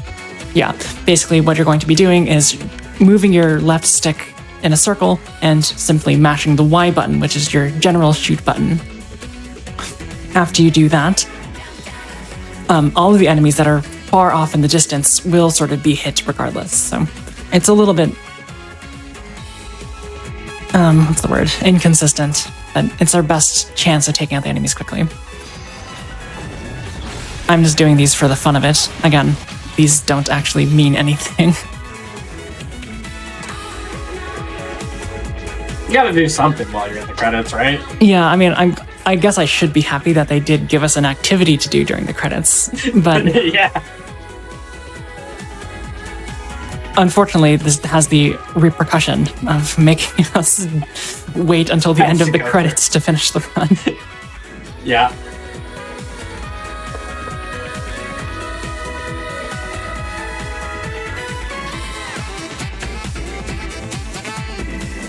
It's also unfortunate that you can't, like, skip this part. Yeah. All right, so while we're doing this little segment, I guess I can go ahead and start saying the finale for this run, which is, I hope you enjoyed at least this first segment. We're still going to do a little bit of BioShock after this, but Bayonetta 2 90% Rosa Easy is, I think, a perfect speedrun to sort of get into things with if you're trying to look for like a hack and slash. You do a lot of damage, it's very fast, it's very satisfying, and I think if there's anything to encourage a new speedrunner to learn a run, it's feeling good doing it. And personally, there's only one run that makes me feel better than this in terms of sheer damage output, and it's the New Game Plus version of this run. I don't have time to show that off today, of course, but I think that if you're looking into getting into speedrunning a 3D game or a game that has a lot of active elements to it, 90% Rosa Easy is a perfect candidate. Really flashy, really speedy, really powerful, and just a good time all around. And it didn't feel like there was anything, like, outrageously... Like, there wasn't any outrageous hills to get over. No, I wouldn't Like, say so. It seemed... Yeah, it seemed pretty straightforward. I mean, you did a great job explaining it, so that it very well could be why, but it just seemed like it was... Like, you do a few runs, and then you should be able to get, completed runs down pretty easily after that. Yep. All right, so this is the place where we need to use Bullet Climax, and that is the end of the run. As soon as you take out that last enemy, that is time. So yeah, Infinite Witch Twist, I would say, is the really hard thing that you will need to optimize as you get a little bit more experienced with the run. But I invite everyone to join the Bayonetta Speedrunning Discord. There's a lot of resources there and a lot of really, really helpful people. All of the mods are super, super kind, and you'll get to run alongside me as I actually recently made the switch from physical copy of this game to digital and saved just a minute and a half just with that difference alone. So I'm still improving as well. So that is the end of Bayonetta 2, and it's a perfect time for the break before BioShock. Perfect. We're just going to take a quick break while we get set up for BioShock. So just a quick reminder before we go to that break, your subs, Prime Gaming subs, gift subs, and bitch cheered on the GDQ Twitch channel do help support Games on Quick Hot Fix. So if you like any of the content that we put on, if you like these tutorials on how to train a speedrunner, if you like horror games like on Speedrun from the Crypt coming up next, or any of our other content, please do consider subscribing. It does really help us put this stuff on. With that said, we'll be back in just a few minutes with BioShock Infinite.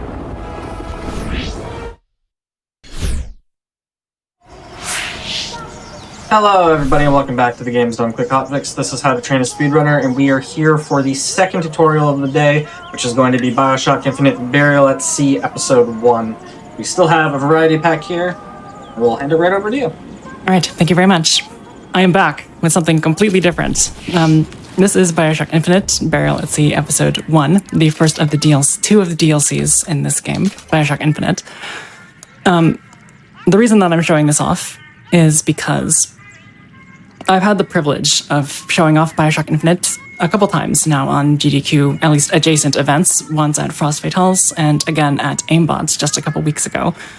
And I think it's important to show sort of how I got into that.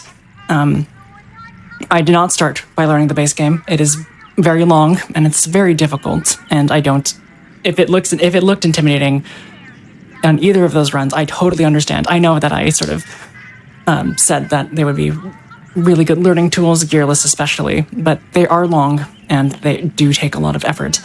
I did not start with the base game. I, in fact, started with the DLCs because it basically taught me how to move. It taught me how to aim.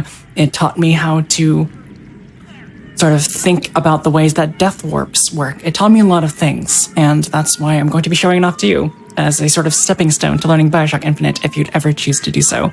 So, we're going to begin by starting the game on hard. This is because we need to damage down a little bit later in the run, but the beginning is going to be pretty safe. So, it's going to be hard to start down a timer because the timing is a little bit interesting, but I'm going to do some guessing and say 5, 4, 3, 2, 1, go.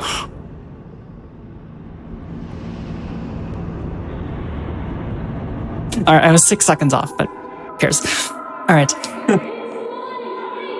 I will not be delving into the story very much because I would recommend that all of you play this game and DLCs without spoilers or speedruns beforehand because they're very interesting stories at the very least. And let's just assume that you're aware of what's going on. The first trick we're going to do here is just jumping over a desk. I think the game wants you to go to the left of it and activate Elizabeth's little cigarette here, but we can, by mashing the B button, sort of just jump over the desk and light it for her that way. Well, you got a name, miss? And this run is very beginner friendly and it's pretty short. It's only 25-ish minutes and it's very beginner friendly in the sense that there's a lot of cutscenes. There's a lot of time to rest if that's what you really need, which I totally understand. And there's a lot of things that you can just sort of optimize in chunks because there's save states in this game. You can practice a trick that you really need to. So I think this is a really, really, really good way to get into knowing just how the general atmosphere of BioShock Infinite works. Girl's dead. Lost. Look, I don't know where you get. We're going to do some scrounging for money here, although it doesn't really matter. Money sort of goes away when you die on hard mode, so it's not really that big of a deal. I don't follow. Something tells me We're going to want to stand slightly behind this door, not directly in front of it, because the amount of time that it takes to open the door lessens if you're at the place where the game wants you to be. Now, obviously the game wants us to go down this staircase, but we can actually just do a jump over the railing and go down this way. As we move here, there's this little alcove here between these two people and this plant, so we're going to take a jump between there. I'll do that one more time if you like. Just a jump between these two. And generally the game would like you to go see the little sisters on the right here, but we can actually do a bit of a precise jump over the railing and avoid watching that cutscene. Jump over the man that's walking up the stairs. And do a bit of a crouch with the A button so you can avoid getting your head bonked by that opening door. Funny. what? You're not knowing about. We want to press this button as soon as humanly possible, but what happens after this doesn't really matter. You can go explore the world for about 20 seconds as the game sort of slows down and gives you some exposition. About Rapture. Thought it was a place where people understood to mind their own business. Where we headed? About the beautiful, beautiful story. Indeed. My sources are my own, Mr. So as soon as this elevator opens, we're going to basically do a bit of a pivot turn by holding up and left on the controller. This will make it so we do a very quick turn towards this little button that we do need to push. Where are you taking me? When's the last time you saw Sally? What? She was taken from you, wasn't she? How do you know this? She was taken down at Surprise. We're gonna just do some jumping around, Disappeared. kill some time, so if you got any jumping emotes, now's a fantastic time to use them. In the docks. You see the body? Look. Did you see the body? This world values We're children. going to be seeing some bunnies later, so maybe I'm just gearing myself up for that. And men who make it. I'm taking you to one of them. Alright, so after this cutscene, there's going to be a sort of waiter in the opening of the elevator, and we're going to run right at him just as soon as the door opens. This will make it so that the text that he says, the refreshments, sir, madam, comes immediately. As we run through some people, do a very precise jump over that little pillar, just to save a little bit of time, basically half a second, and activate this door as soon as you can. Have to do with Sally. Which business do you represent, sir? Business? Yes, which business? DeWitt Investigations. Mr. Cohen does not truck with private detectives. Masks of invitation went to artists and craftsmen alone. I'm with the artist struggle. We're expected. Mask, no entry. Stuffed shirt. All right, we're gonna hold our controller all the way to the left because we're going to be finding three pieces. This is not an RPG. We're going to be finding three, basically, masks, or at least trying to find three masks. And we're going to do them in a very specific order. I guess we'll have to persuade someone to loan us one. The first one will require us to sort of jump over a chasm here, but by using the railing next to it. By jumping on here, we can just sort of move over here without too much issue. Place to start is It's the hitbox on that is not very difficult, and I'm going to be just showing you it again because it's not. It looks more precarious than it actually is. You can just jump towards this one little light railing, and you should be able to just walk across without any issue. Make your way to the golden rule, and open the door. Invitations to Cohen shows are highly coveted. Nobody's gonna just hand us one. You think you can figure out a way to distract the store owner while I take a look around? You just find the mask. Leave the distractions to me. Run up to this guy and hit the speak to shop owner button as much as you can. And what the game really wants you to do is go into their back room and try to use Elizabeth's distraction to see if there's a mask. However, the game sort of did not account for the fact that you don't actually have to do that. As soon as the cutscene is activated, you can just sort of leave the room. The game counts it as already being completed. A little bit off the movement there. And you can do the same thing with this John Lennon looking man here. Start treatment, pal. That'll make it worth your while. But of course, right away. Same thing, it wants us to look for the mask, but we're not going to. We're simply just going to leave the room. Jump off of this railing here immediately. You don't have to worry about fall damage. It's totally okay. Walk in a straight line, basically, until you get to Rapture Records. Talk to the man, of course. Hey, pal. And we're going to be performing a head skip that I like to call head skip. We're basically going to be jumping over this man's head into the back room where the mask is being kept. And we actually do need to actually look in the back room this time. The way that the game thinks about it is that there's 3 different places we need to check for the mask. However, it'll always be on the third one. It's not really just like there's one of them that has the mask. It's just the third one that you check will have the mask. So by lining up our jump here, be slightly to the right of him. And then after he walks out just a little bit, you can sort of jump on his head. I actually messed that up, but that's okay. What is this piece? Find the mask, make sure to pick it up, and you can leave the building without actually having to wait for Elizabeth's destruction to occur entirely. I must go. One more note. Make a left immediately, and just sort of move straight all the way back to the Cohen's little arena here.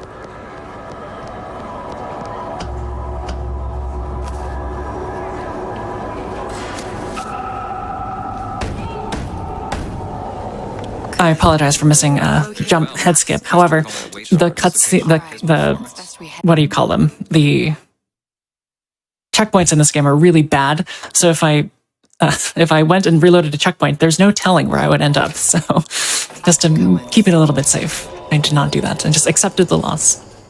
As soon as we enter Cohen's little hallway here, we're going to turn backwards and line ourselves up against the second sort of, I guess, line to the right, to the left. Make sure not to look down, and make sure you keep jumping. In so doing, you will simply walk backwards through the gate without actually having to watch the cutscene. And I know the checkpoint is here, so I will show you that again.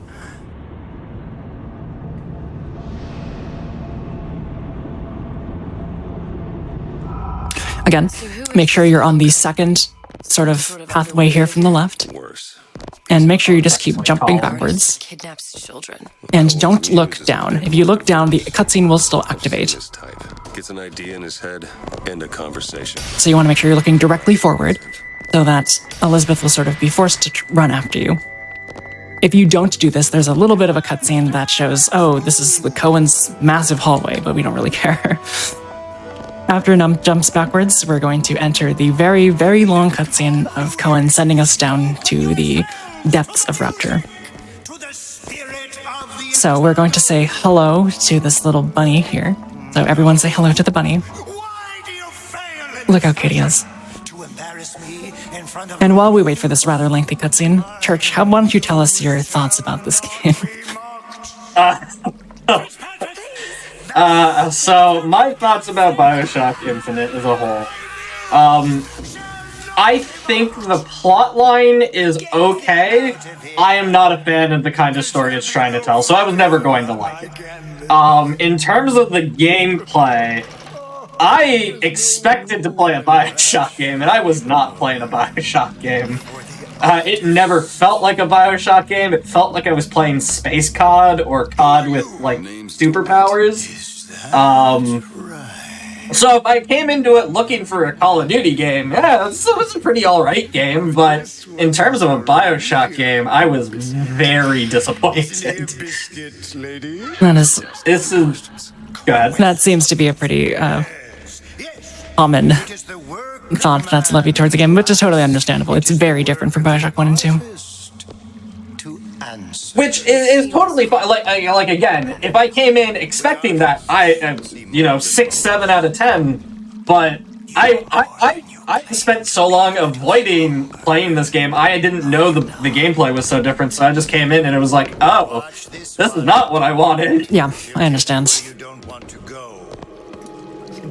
Basically, so, going back to a little bit of tutorial, no, it's not really too much to talk about. Once you make it down the stairs and say hello to the bunny, make sure you say hello to the bunny every time, that's very important. You basically just want to make a beeline to just Sander Cohen here. There's nothing else you really need to explore. And you wait for him to say the phrase, show me who you are, in which case you can walk up to Elizabeth, who will be standing on the dance platform over here. Is a dance. What? I see something in you two. Art strips away artifice. Here it comes. Show me who you are. And now we can cross the invisible barrier to talk to Elizabeth here. And you can sort of like move up her for some reason, but collision in this game is frankly frightful. Come, dance. Alright. I shudder to think what greater price he might care to extract. Fitzpatrick! Beauty. Do you have any specific thoughts about Burial at Sea? They can be no more separated than birth and blood. What do you think Cohen's customers do with the children? I Do they? feel like they were trying to do something with the story, and it That's a blessing. worked less than they wanted it to. You so sure? But if Susan has Sally, There was some creative liberties that were already in place in BioShock that I just hand-waved away, and then, like, Burial at Sea started, and I was like, this is getting a lot harder to ignore. Like, there's so many plot holes, and I'm doing my best not to poke them. No, yeah, I think that's a pretty universally held opinion as well. I see suffering in you. They're interesting, though. If you really like the character of Elizabeth, you'll love these DLCs. I'll tell you that much. I'll agree with that.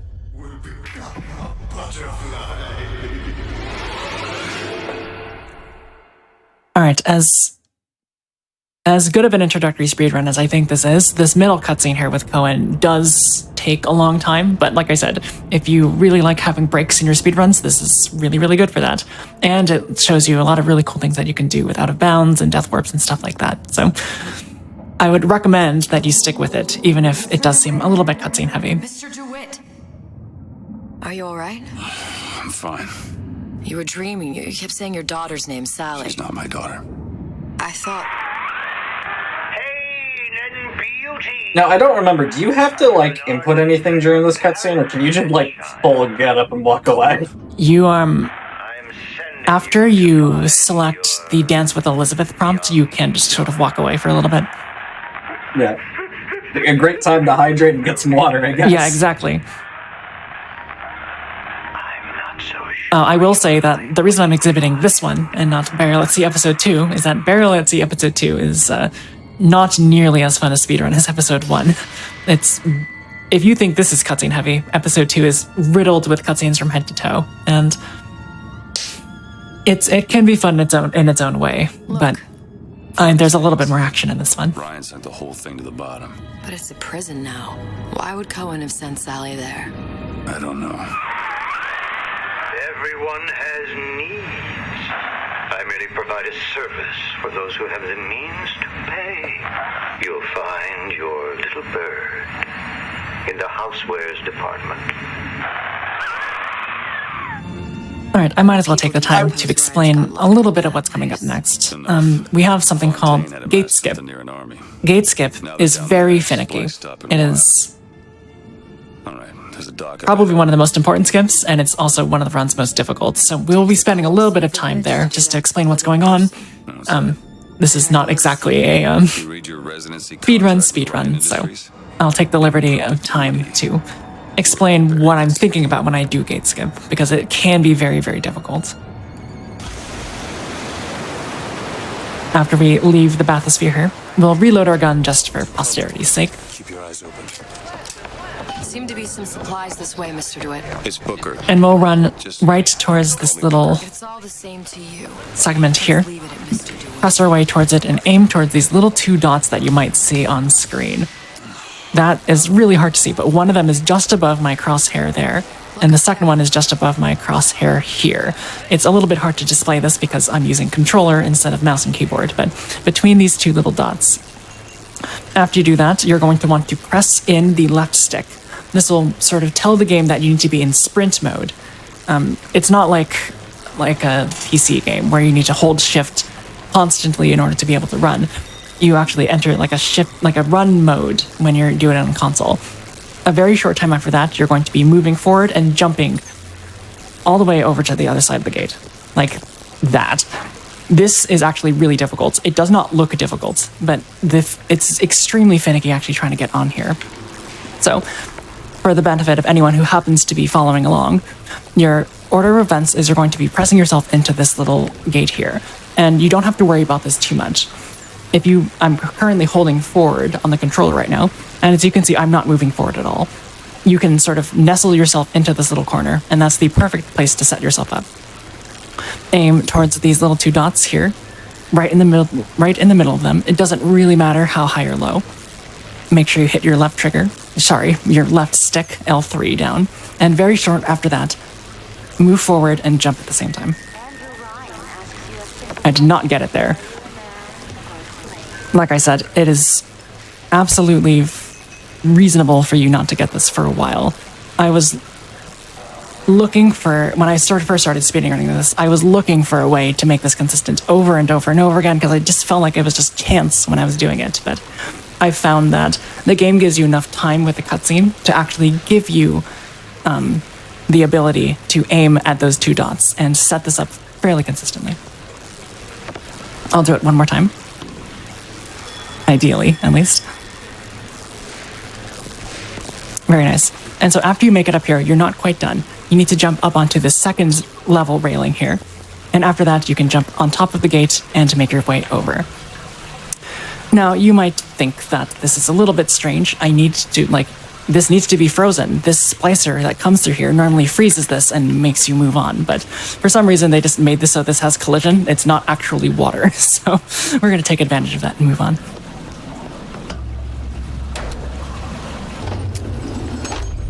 When did you come to Rapture? Oh, it was, I guess around 51. I guess they just never expected you to be there. I mean, it makes sense. I'm not blaming them for that, but it is. It definitely looks funny. Sort of becomes a blur. 49. All right, so coming up next is the reason that we wanted to set our game to hard at the beginning. We're going to need to take a lot of damage such that we end up with 1 HP. Knowing when 1 HP actually... Knowing when you are at 1 HP is not too hard. Typically, there'll be like an extra sound, like in the BioShock 1 where it says... Where it's like a clang, like a blah. And it basically says, oh, you're at 1 HP. You're gonna die if you get hit again. So listen for that as we do this next segment here. The first thing we're going to want to do is shoot the first splicer that you see here. The reason we need to take her out specifically is because she has a gun, and you need these 2 enemies to do this death warp to use melee weapons. That's a little bit more consistent.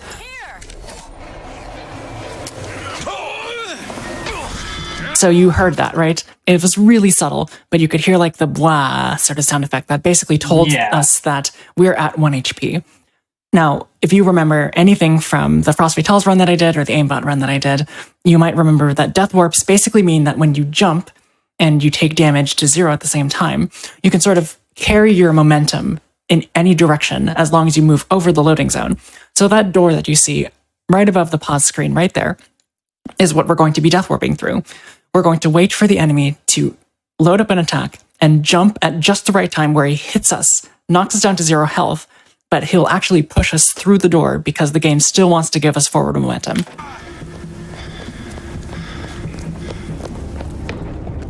Wait for these guys. And there we go. That is the death warp.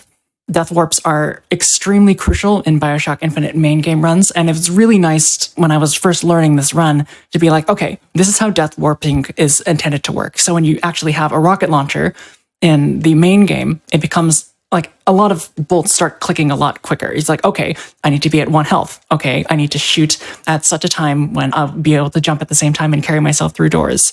This was a really, really good way to sort of introduce myself to the concept of death warping. After you do that, turn on your gameplay menu and change it back to easy since we're not going to need to be on hard anymore. Get up. Get up. You'll see that we have no money, which can be a problem. By the end of the run, you need to have $49. And that's just RNG, unfortunately. There's a little bit of RNG to every run, or most runs, and not getting $49 is not like a run killer, but it is definitely a hindrance. Thanks. As we continue our movement, we're going to latch onto the skyhook here, mount down, and basically just avoid every single fight that we see. Look up there. That movement is relatively fluid. Basically just move forward until you see a skyhook, latch onto the skyhook, jump down, move forward again until you see another skyhook. You can optionally pick this up. This is a gear called Evil Eye, and what it basically does is that it when you're in iron sights mode, it increases your damage ever so slightly, but more importantly than that, when you have a group of enemies, after you kill one of them, it'll give you a damage boost for the subsequent enemies up until a point, which can be really useful for a couple of crowd control fights we have coming up. So I'm going to equip it. And coming up, we have something called Haberdashery Skip. If you're like me and have no idea what in heck a haberdashery is, it's basically like a men's clothing shop. And we're going to be skipping all of the segments where we need to get Old Man Winter. We're going to be skipping all the segments where we need to get Shock Jockey. We're going to be skipping all of that. First thing you need to do is run up like I did here and latch onto this hook that we have. It's a little bit precise, but you're going to want to find a place that you can dismount on top of the sign of the haberdashery. There are 2 ways to do this. On the Switch that I'm currently playing on, this is extremely hard, if not impossible, because it requires frames, and unlike the PC version, we don't really have frames. What you can do is sort of jump and aim down your sights, and if you do it at just the right time, you can sort of clip through this wall. But since we're playing it on Switch and not PC, we're going to be doing it in a slightly less optimal, although easier way. We're going to run up to this segment of the pillar here, and don't worry about this. This is certainly wide enough for you to stand on. We're going to be doing the same run jump motion that we did all the way back at gate skip, and just doing it on here, onto this pillar back here. And then we're going to aim exactly where we just jumped off of. And what that will do is simply send us out of bounds. As long as you don't hit the ground before you actually make your way through the wall. And so here we are. We're out of bounds in the game. I'm actually going to do it one more time just to show you. Getting seen by this turret here is a little bit obnoxious, but it's not too big of a deal, especially since we're on easy now. Again, dismount as soon as you can. Jump up to this little segment here. Make your way and do a run jump onto this lower platform. Turn back around and basically just jump exactly where you came from. That'll send you out of bounds. This, normally in a lot of out-of-bounds segments and speedruns, you're like, oh god, where do I go now? I'm so scared, I might die and crash the game. Don't worry, all you need to do is just run forward and jump, right at the edge of the screen. Doing that will skip the entirety of the segment where you need to get Old Man Winter. If you need an explanation as to what that means, if you take a look back here, this is where we were when we did that death warp. And ideally what you're supposed to do in terms of the game's code is hit this with a vigor called Old Man Winter, freeze this, and then make your way over to the bathysphere. But with that little skip, we can skip all of that segment.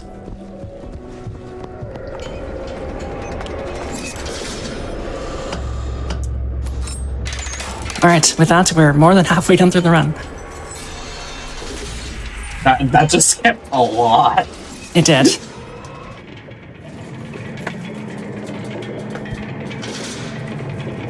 We got a rather long cutscene here again, but, you know, Doesn't sit right.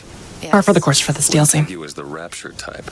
Really focused on story, I mean, I have no interest in joining which is the fine. Andrew I'm not Ryan complaining about that. Club. You'd be right. Just another set of fanatics with a different set of books.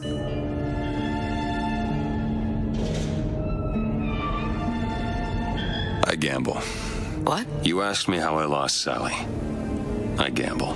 Yeah, I think, like, in terms of not speedrunning, it has a pretty I decent, was winning.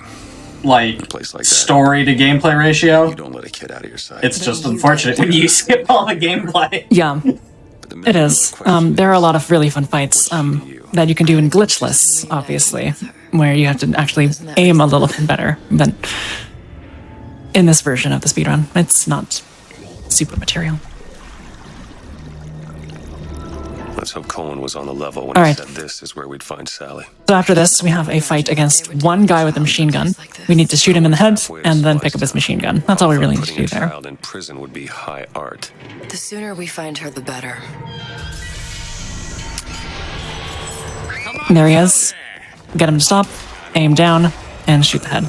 Pick up the machine gun, and now we're going to do our RNG fest. This is the place where you have the most opportunity to find money. Again, we need $49, and rather unfortunately, that's just up to chance. So while we wait for Elizabeth to start the cutscene with Sally here, please, I said please. There we go. We can basically look through everything that you can see on the ground and try to find as much money as possible. And we're actually cutting quite a good RNG so far. What are you doing? This is the schematic for the venting system. We actually also got shotgun ammo, which is perfect as well. Electronics, bistro. Wow, we got a lot of money. Okay, this is really good RNG. I basically never get this, so I am very happy right now. There are only 6 vents she can come out of. All of those places that you saw me looking, basically anything that happens to have anything that you can search is good, is fair game. After Elizabeth closes the vent, as you heard before, we can unlock this door and have her continue to pick the lock as the cutscene is progressing. As we do this, we're going to start holding a vigor trap.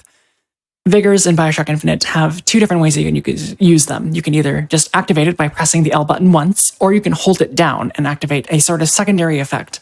In this case, for Devil's Kiss, the one that you see in the bottom left-hand side of the screen, it activates a trap. But in our purposes, if that trap hits an enemy, it creates a really massive explosion. So, as Elizabeth is lockpicking this door, we're going to sort of phantom aim at the group of enemies that will be on screen, and aim toward the dancing couple, which is a little bit morose, but, you know, whatever. So there was the dancing couple. I threw the bomb at them, and it'll take out most of them. The 2 things that it will not take out are one enemy with a machine gun, and most critically, an enemy known as a freeze splicer. Basically a guy who shoots ice at you. You need to make sure that you take him out, and very, very crucially, pick up this vigor called Old Man Winter. If you do not do that, then you're screwed, because you need it for the final fight. But after that, we can begin to close the vents. If you remember, in the story, basically you're trying to close all the vents to lure Sally out to a very specific place, but not a big deal for us here.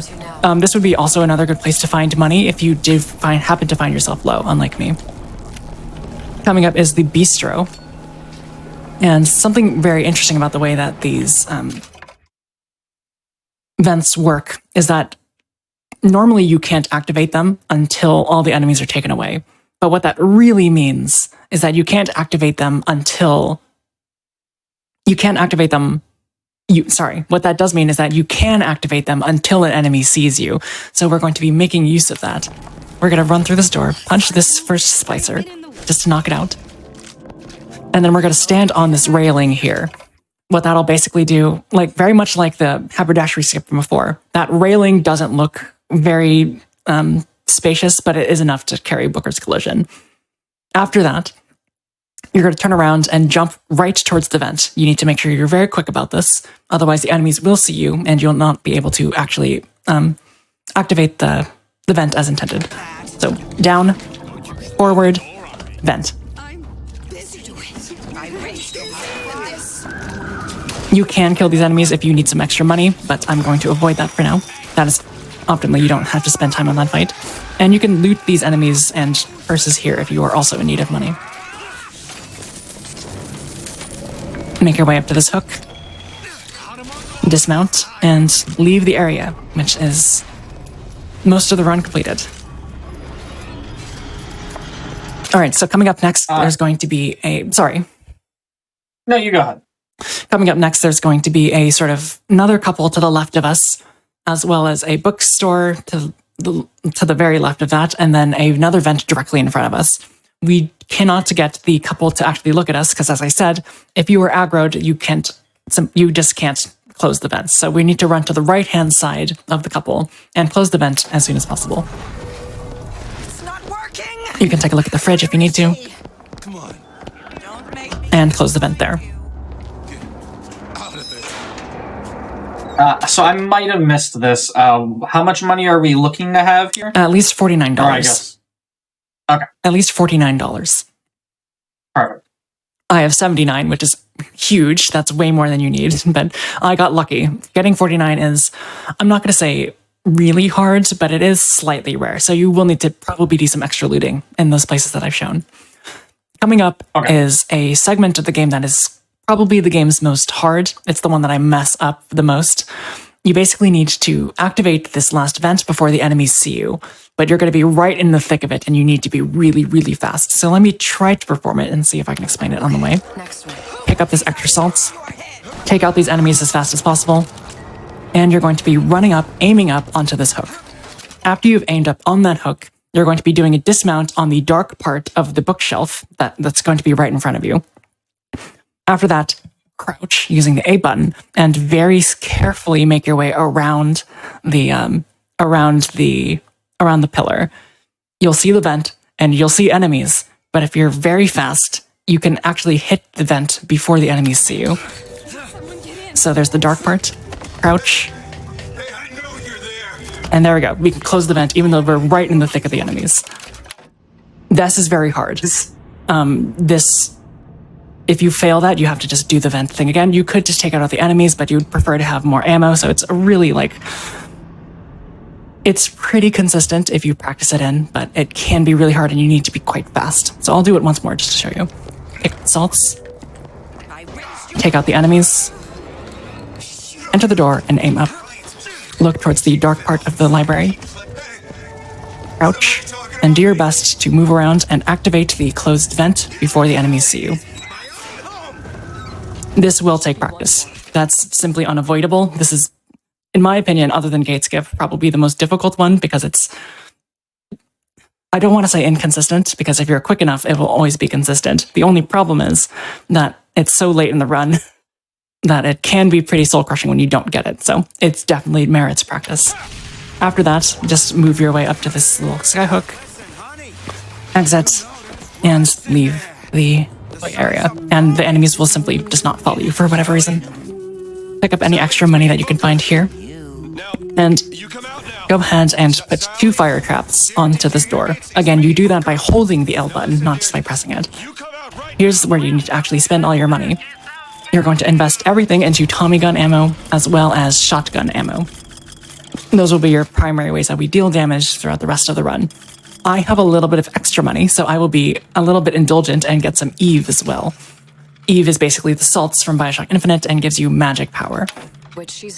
You don't technically need this for the fight that's coming up, but it can be really helpful just in case.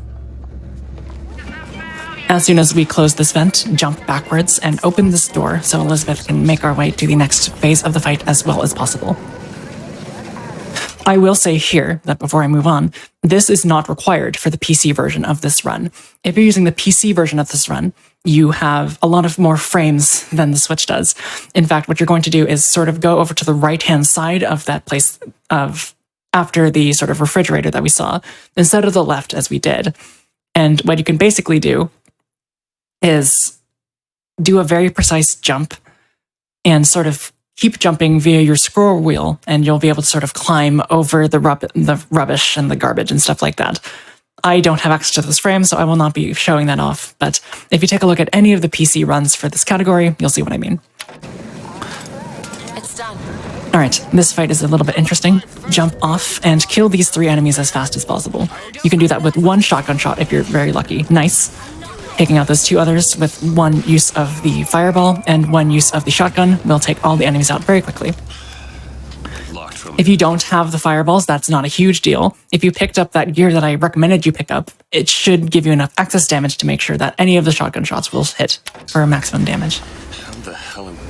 Look. After you open the door, you'll have to send Elizabeth through this little vent here. Give me a boost. And you might remember casually that there's a bunch of enemies that come from behind us to try to attack us, as Elizabeth is a little bit slow with her lockpicking. However, with our fantastic skill, by placing 2 fire traps, they'd all die. So that's the fight. Do it. If you happen to be low on ammo, because you didn't have enough money, you can pick up a little bit of extra Tommy gun ammo here. And if you're missing out on shotgun ammo, you can pick up a little bit of shotgun ammo here. So you're not totally out if you don't happen to have enough money. Make your way up here. And we have our final fight against the Big Daddy coming up. What you want to do is place a couple fireball traps into this little pool of water here, because it will not despawn them too quickly. Basically, if you put one here, it will despawn because that's where the Big Daddy needs to show up.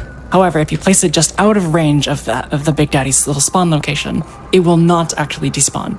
And it'll make it so that you can actually use it in the fight against the Big Daddy coming up.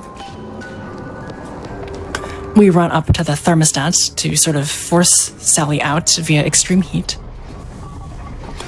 And you're going to want to do a couple things here. First of all, you want to make sure you absolutely get this 100 bottle of 100% Eve, and then open this door. You won't do it, I will. Just give me the word. Because of that, we can now activate this and sort of run back through the door without actually having to watch Elizabeth do the actual turning. It isn't working. I told you she's coming. It isn't working. Make your way to the We have to turn it off. vent as soon as you can, and mash Y, just so you can get it as fast as possible. Sally, it's Booker. One thing that I did not mention that I probably should have is to make sure that when you start the Big Daddy fight, that you have Old Man Winter equipped, not Devil's Kiss. When Big Daddies are frozen, they take a little bit extra damage from your shotgun and all your other guns, so we're going to need to make heavy use of that. It's me. Sally. The other problem with this run is that it relies on a little bit of RNG. Optimally, Elizabeth, during the fight, will give you salts. This is not guaranteed, so it's a little bit of RNG right at the end of the run, but it makes things a little bit spicy. Alright, run over to the left. And activate this motorized Patriot with Elizabeth's sort of call into reality thing. After that, pretty simple process. Use as many Old Man Winters as you can, and make sure you unload as much ammo as you can before you actually send another Old Man Winter. Start with the shotgun, that does the most damage, and then move on to your machine gun, and switch your weapons using X afterwards. So, there's that. Shoot a couple times. Another Old Man Winter, shoot a couple more times. Take this time to reload. Shoot again. Hit it a couple times. Elizabeth is not giving us salts. Oh, she actually gave us salts. She's actually being nice to us for once. And because of that, we got a lot of extra damage because of the fact that he's now vulnerable because he's frozen. So that's the end of the fight. And as soon as we hit Y on this prompt, that is the end of time. It's okay, Sally. Is she? Look, it's... So yeah, that is Burial at Sea episode 1. I hope that you learned a little bit about what makes BioShock and speedrunning a little bit interesting, especially infinite speedrunning.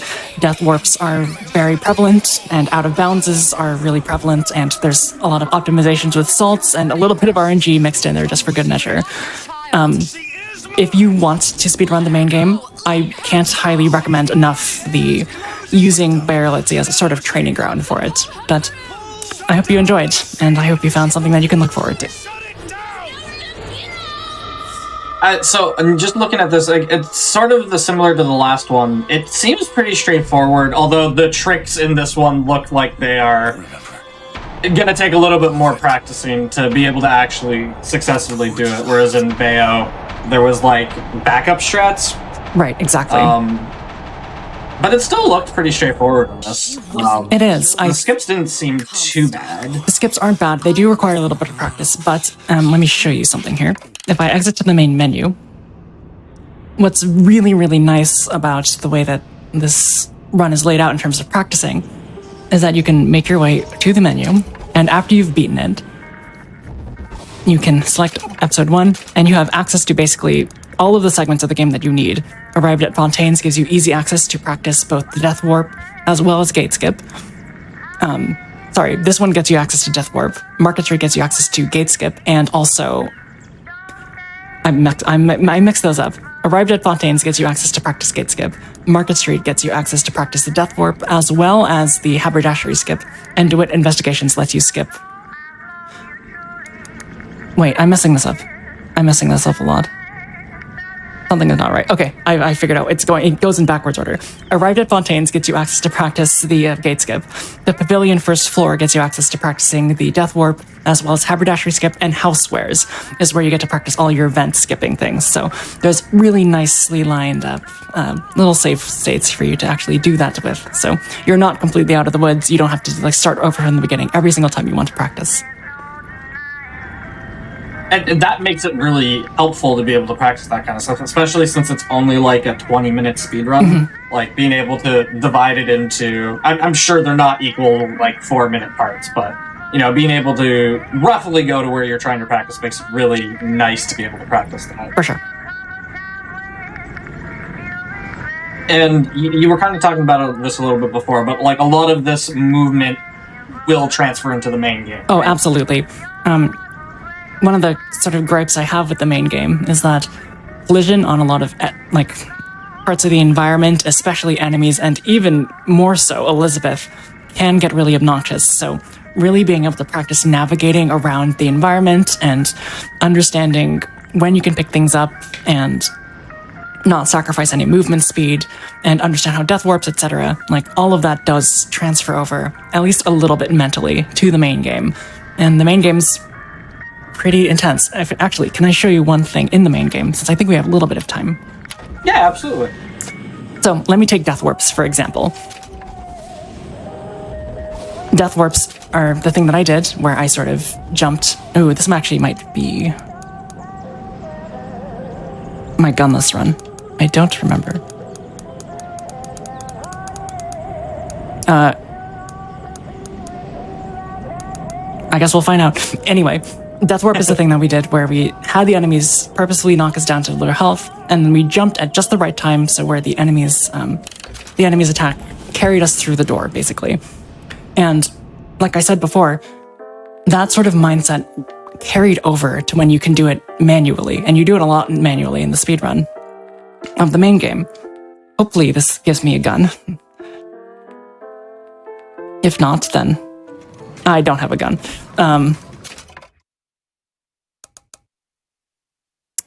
I don't know if I can easily show this off then.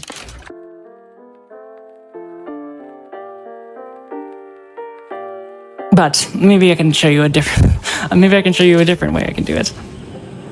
In Gunless, which is the run that I showed off at Aimbot just a couple weeks ago. Let's see here, if I go into...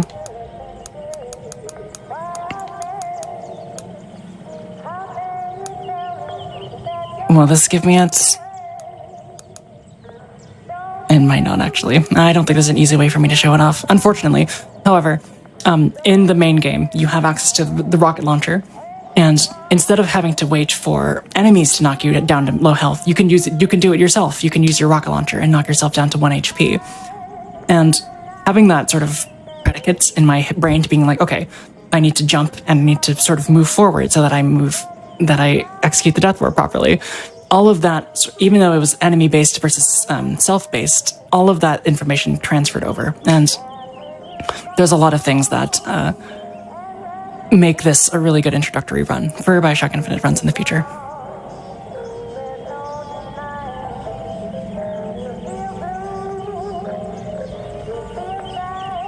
Alright, I was taking a drink of water there. Do you have any tips for people who are looking to speedrun? Just like general tips? Let me think. General speedrun tips. Find a game because at least for me, part of the difficulty is finding a game that you can stick with for a long time. You're going to be spending a lot of time with this game. You're going to be more familiar with it than you perhaps ever wanted to be. And you need to find a game that you're familiar with and comfortable with doing a lot, that you don't get sick of it. Every speedrunner will say something to the effect of, man, I hate this game. This sucks, and I just want it to work. Why is this game so bad? But whenever someone says that, 99% of the time, it's just, I love this game, and I want to do really well at it. So find a game that does that for you, because that honestly is the thing that motivates you the most. I cannot tell you how many times I've heard somebody say that. Yeah, I've said it multiple times myself, without fail. Do you have anything else you want to add about either of the games or anything? I don't believe so. I just want to make sure that I shout out both communities, the Bayonetta community as well as the BioShock community. Both of their Discords actually have, they all cover all the games in the franchise. For example, Bayonetta's covers 1, 2, 3, and also Bayonetta Origins, if you really want to speedrun that. And BioShock includes BioShock 1, BioShock 2, Minerva's Den, the DLCs, as well as BioShock Infinite. So, if you really want to immerse yourself in the franchises, then they're both really, really great places. Everyone is really, really helpful. You'll get answers very quickly, ideally. And, yeah, I can't recommend them highly enough. Okay. I don't have any other questions. I think you explained both of the games extremely well. And like I've been saying, like, it's pretty straightforward, you know, a little bit of practice, but you're always going to have to do some practicing in speedrunning. Absolutely. Yeah, nobody, I don't think I have to say this, but nobody picks up the game and speedruns it very well on their first try. Like, they might be decent at the game, but they're not, you need to practice if you're gonna be good at the game. So practice a little bit, you'll get runs out. I should say something about Rosa Easy that I probably should have said before. Basically, that run is Rosa Easy, and you're never really gonna die unless you mess up something pretty catastrophic, which I've done before for sure. And on paper, that's a pretty easy run. You mow through enemies extremely quickly. You basically never die. You have access to the best damage tools in the game. But like every quote-unquote easy speedrun, it's the optimizations that make the run hard. Every speedrun can definitely be hard. It's just a matter of optimizing that easiness. Like, the hard mode of that run, or even the infinite climax mode of any % Rosa, they're harder because you can die and lose time that way, but they're hard in a different way. Any % Rosa Easy still has a ton of challenge. Just one of those things is not death. So even though these are relatively easy runs to pick up, really getting into them and optimizing them and feeling that passion to get better and optimize those times as much as you can, that's the hard part. And even though it's really nice to have runs that get you into things and open up a new world that you might have not been exposed to before, really getting the times down is where the challenge really begins. So I invite everyone to check out the 2 runs that I showed off today. They're really good introductory runs, as I said, but if you want to get good at them, it will take practice, that's for sure. And we have one more quick question from chat. I'm assuming this is about BioShock Infinite. And just clarifying the reason you chose hard at the start of it. Yes. You will basically take no damage throughout the first half of the game. You need to be on hard because when the enemies hit you down to 1 HP when you're going to attempt the death warp, you want that to be as efficient as possible, so that you get down to 1 HP very quickly and don't have to like sit around and wait for 10,000 hits of the batch to knock you down. So yeah, start on hard so you can take damage for the death warp. With that said, I think you did a great job on both runs. I feel like I could pick either of these up pretty easily with the tutorials you've given. So thank you so much for being on the show and teaching these games that you're clearly very passionate about. It's awesome to be able to have runners on who love their games so much and are able to teach like you are. So thank you so much. Thank you very much for having me. With that said, that's all we have for HTAS today. We do have another show coming up afterwards, which is weird for me to say, but we have Speedrun from the Crypt coming up next, which is going to be featuring a bunch of silly horror games, including, I've been informed, Choo Choo Charles, which I am excited to see. So stick around, we'll be right back with that in just a few minutes here.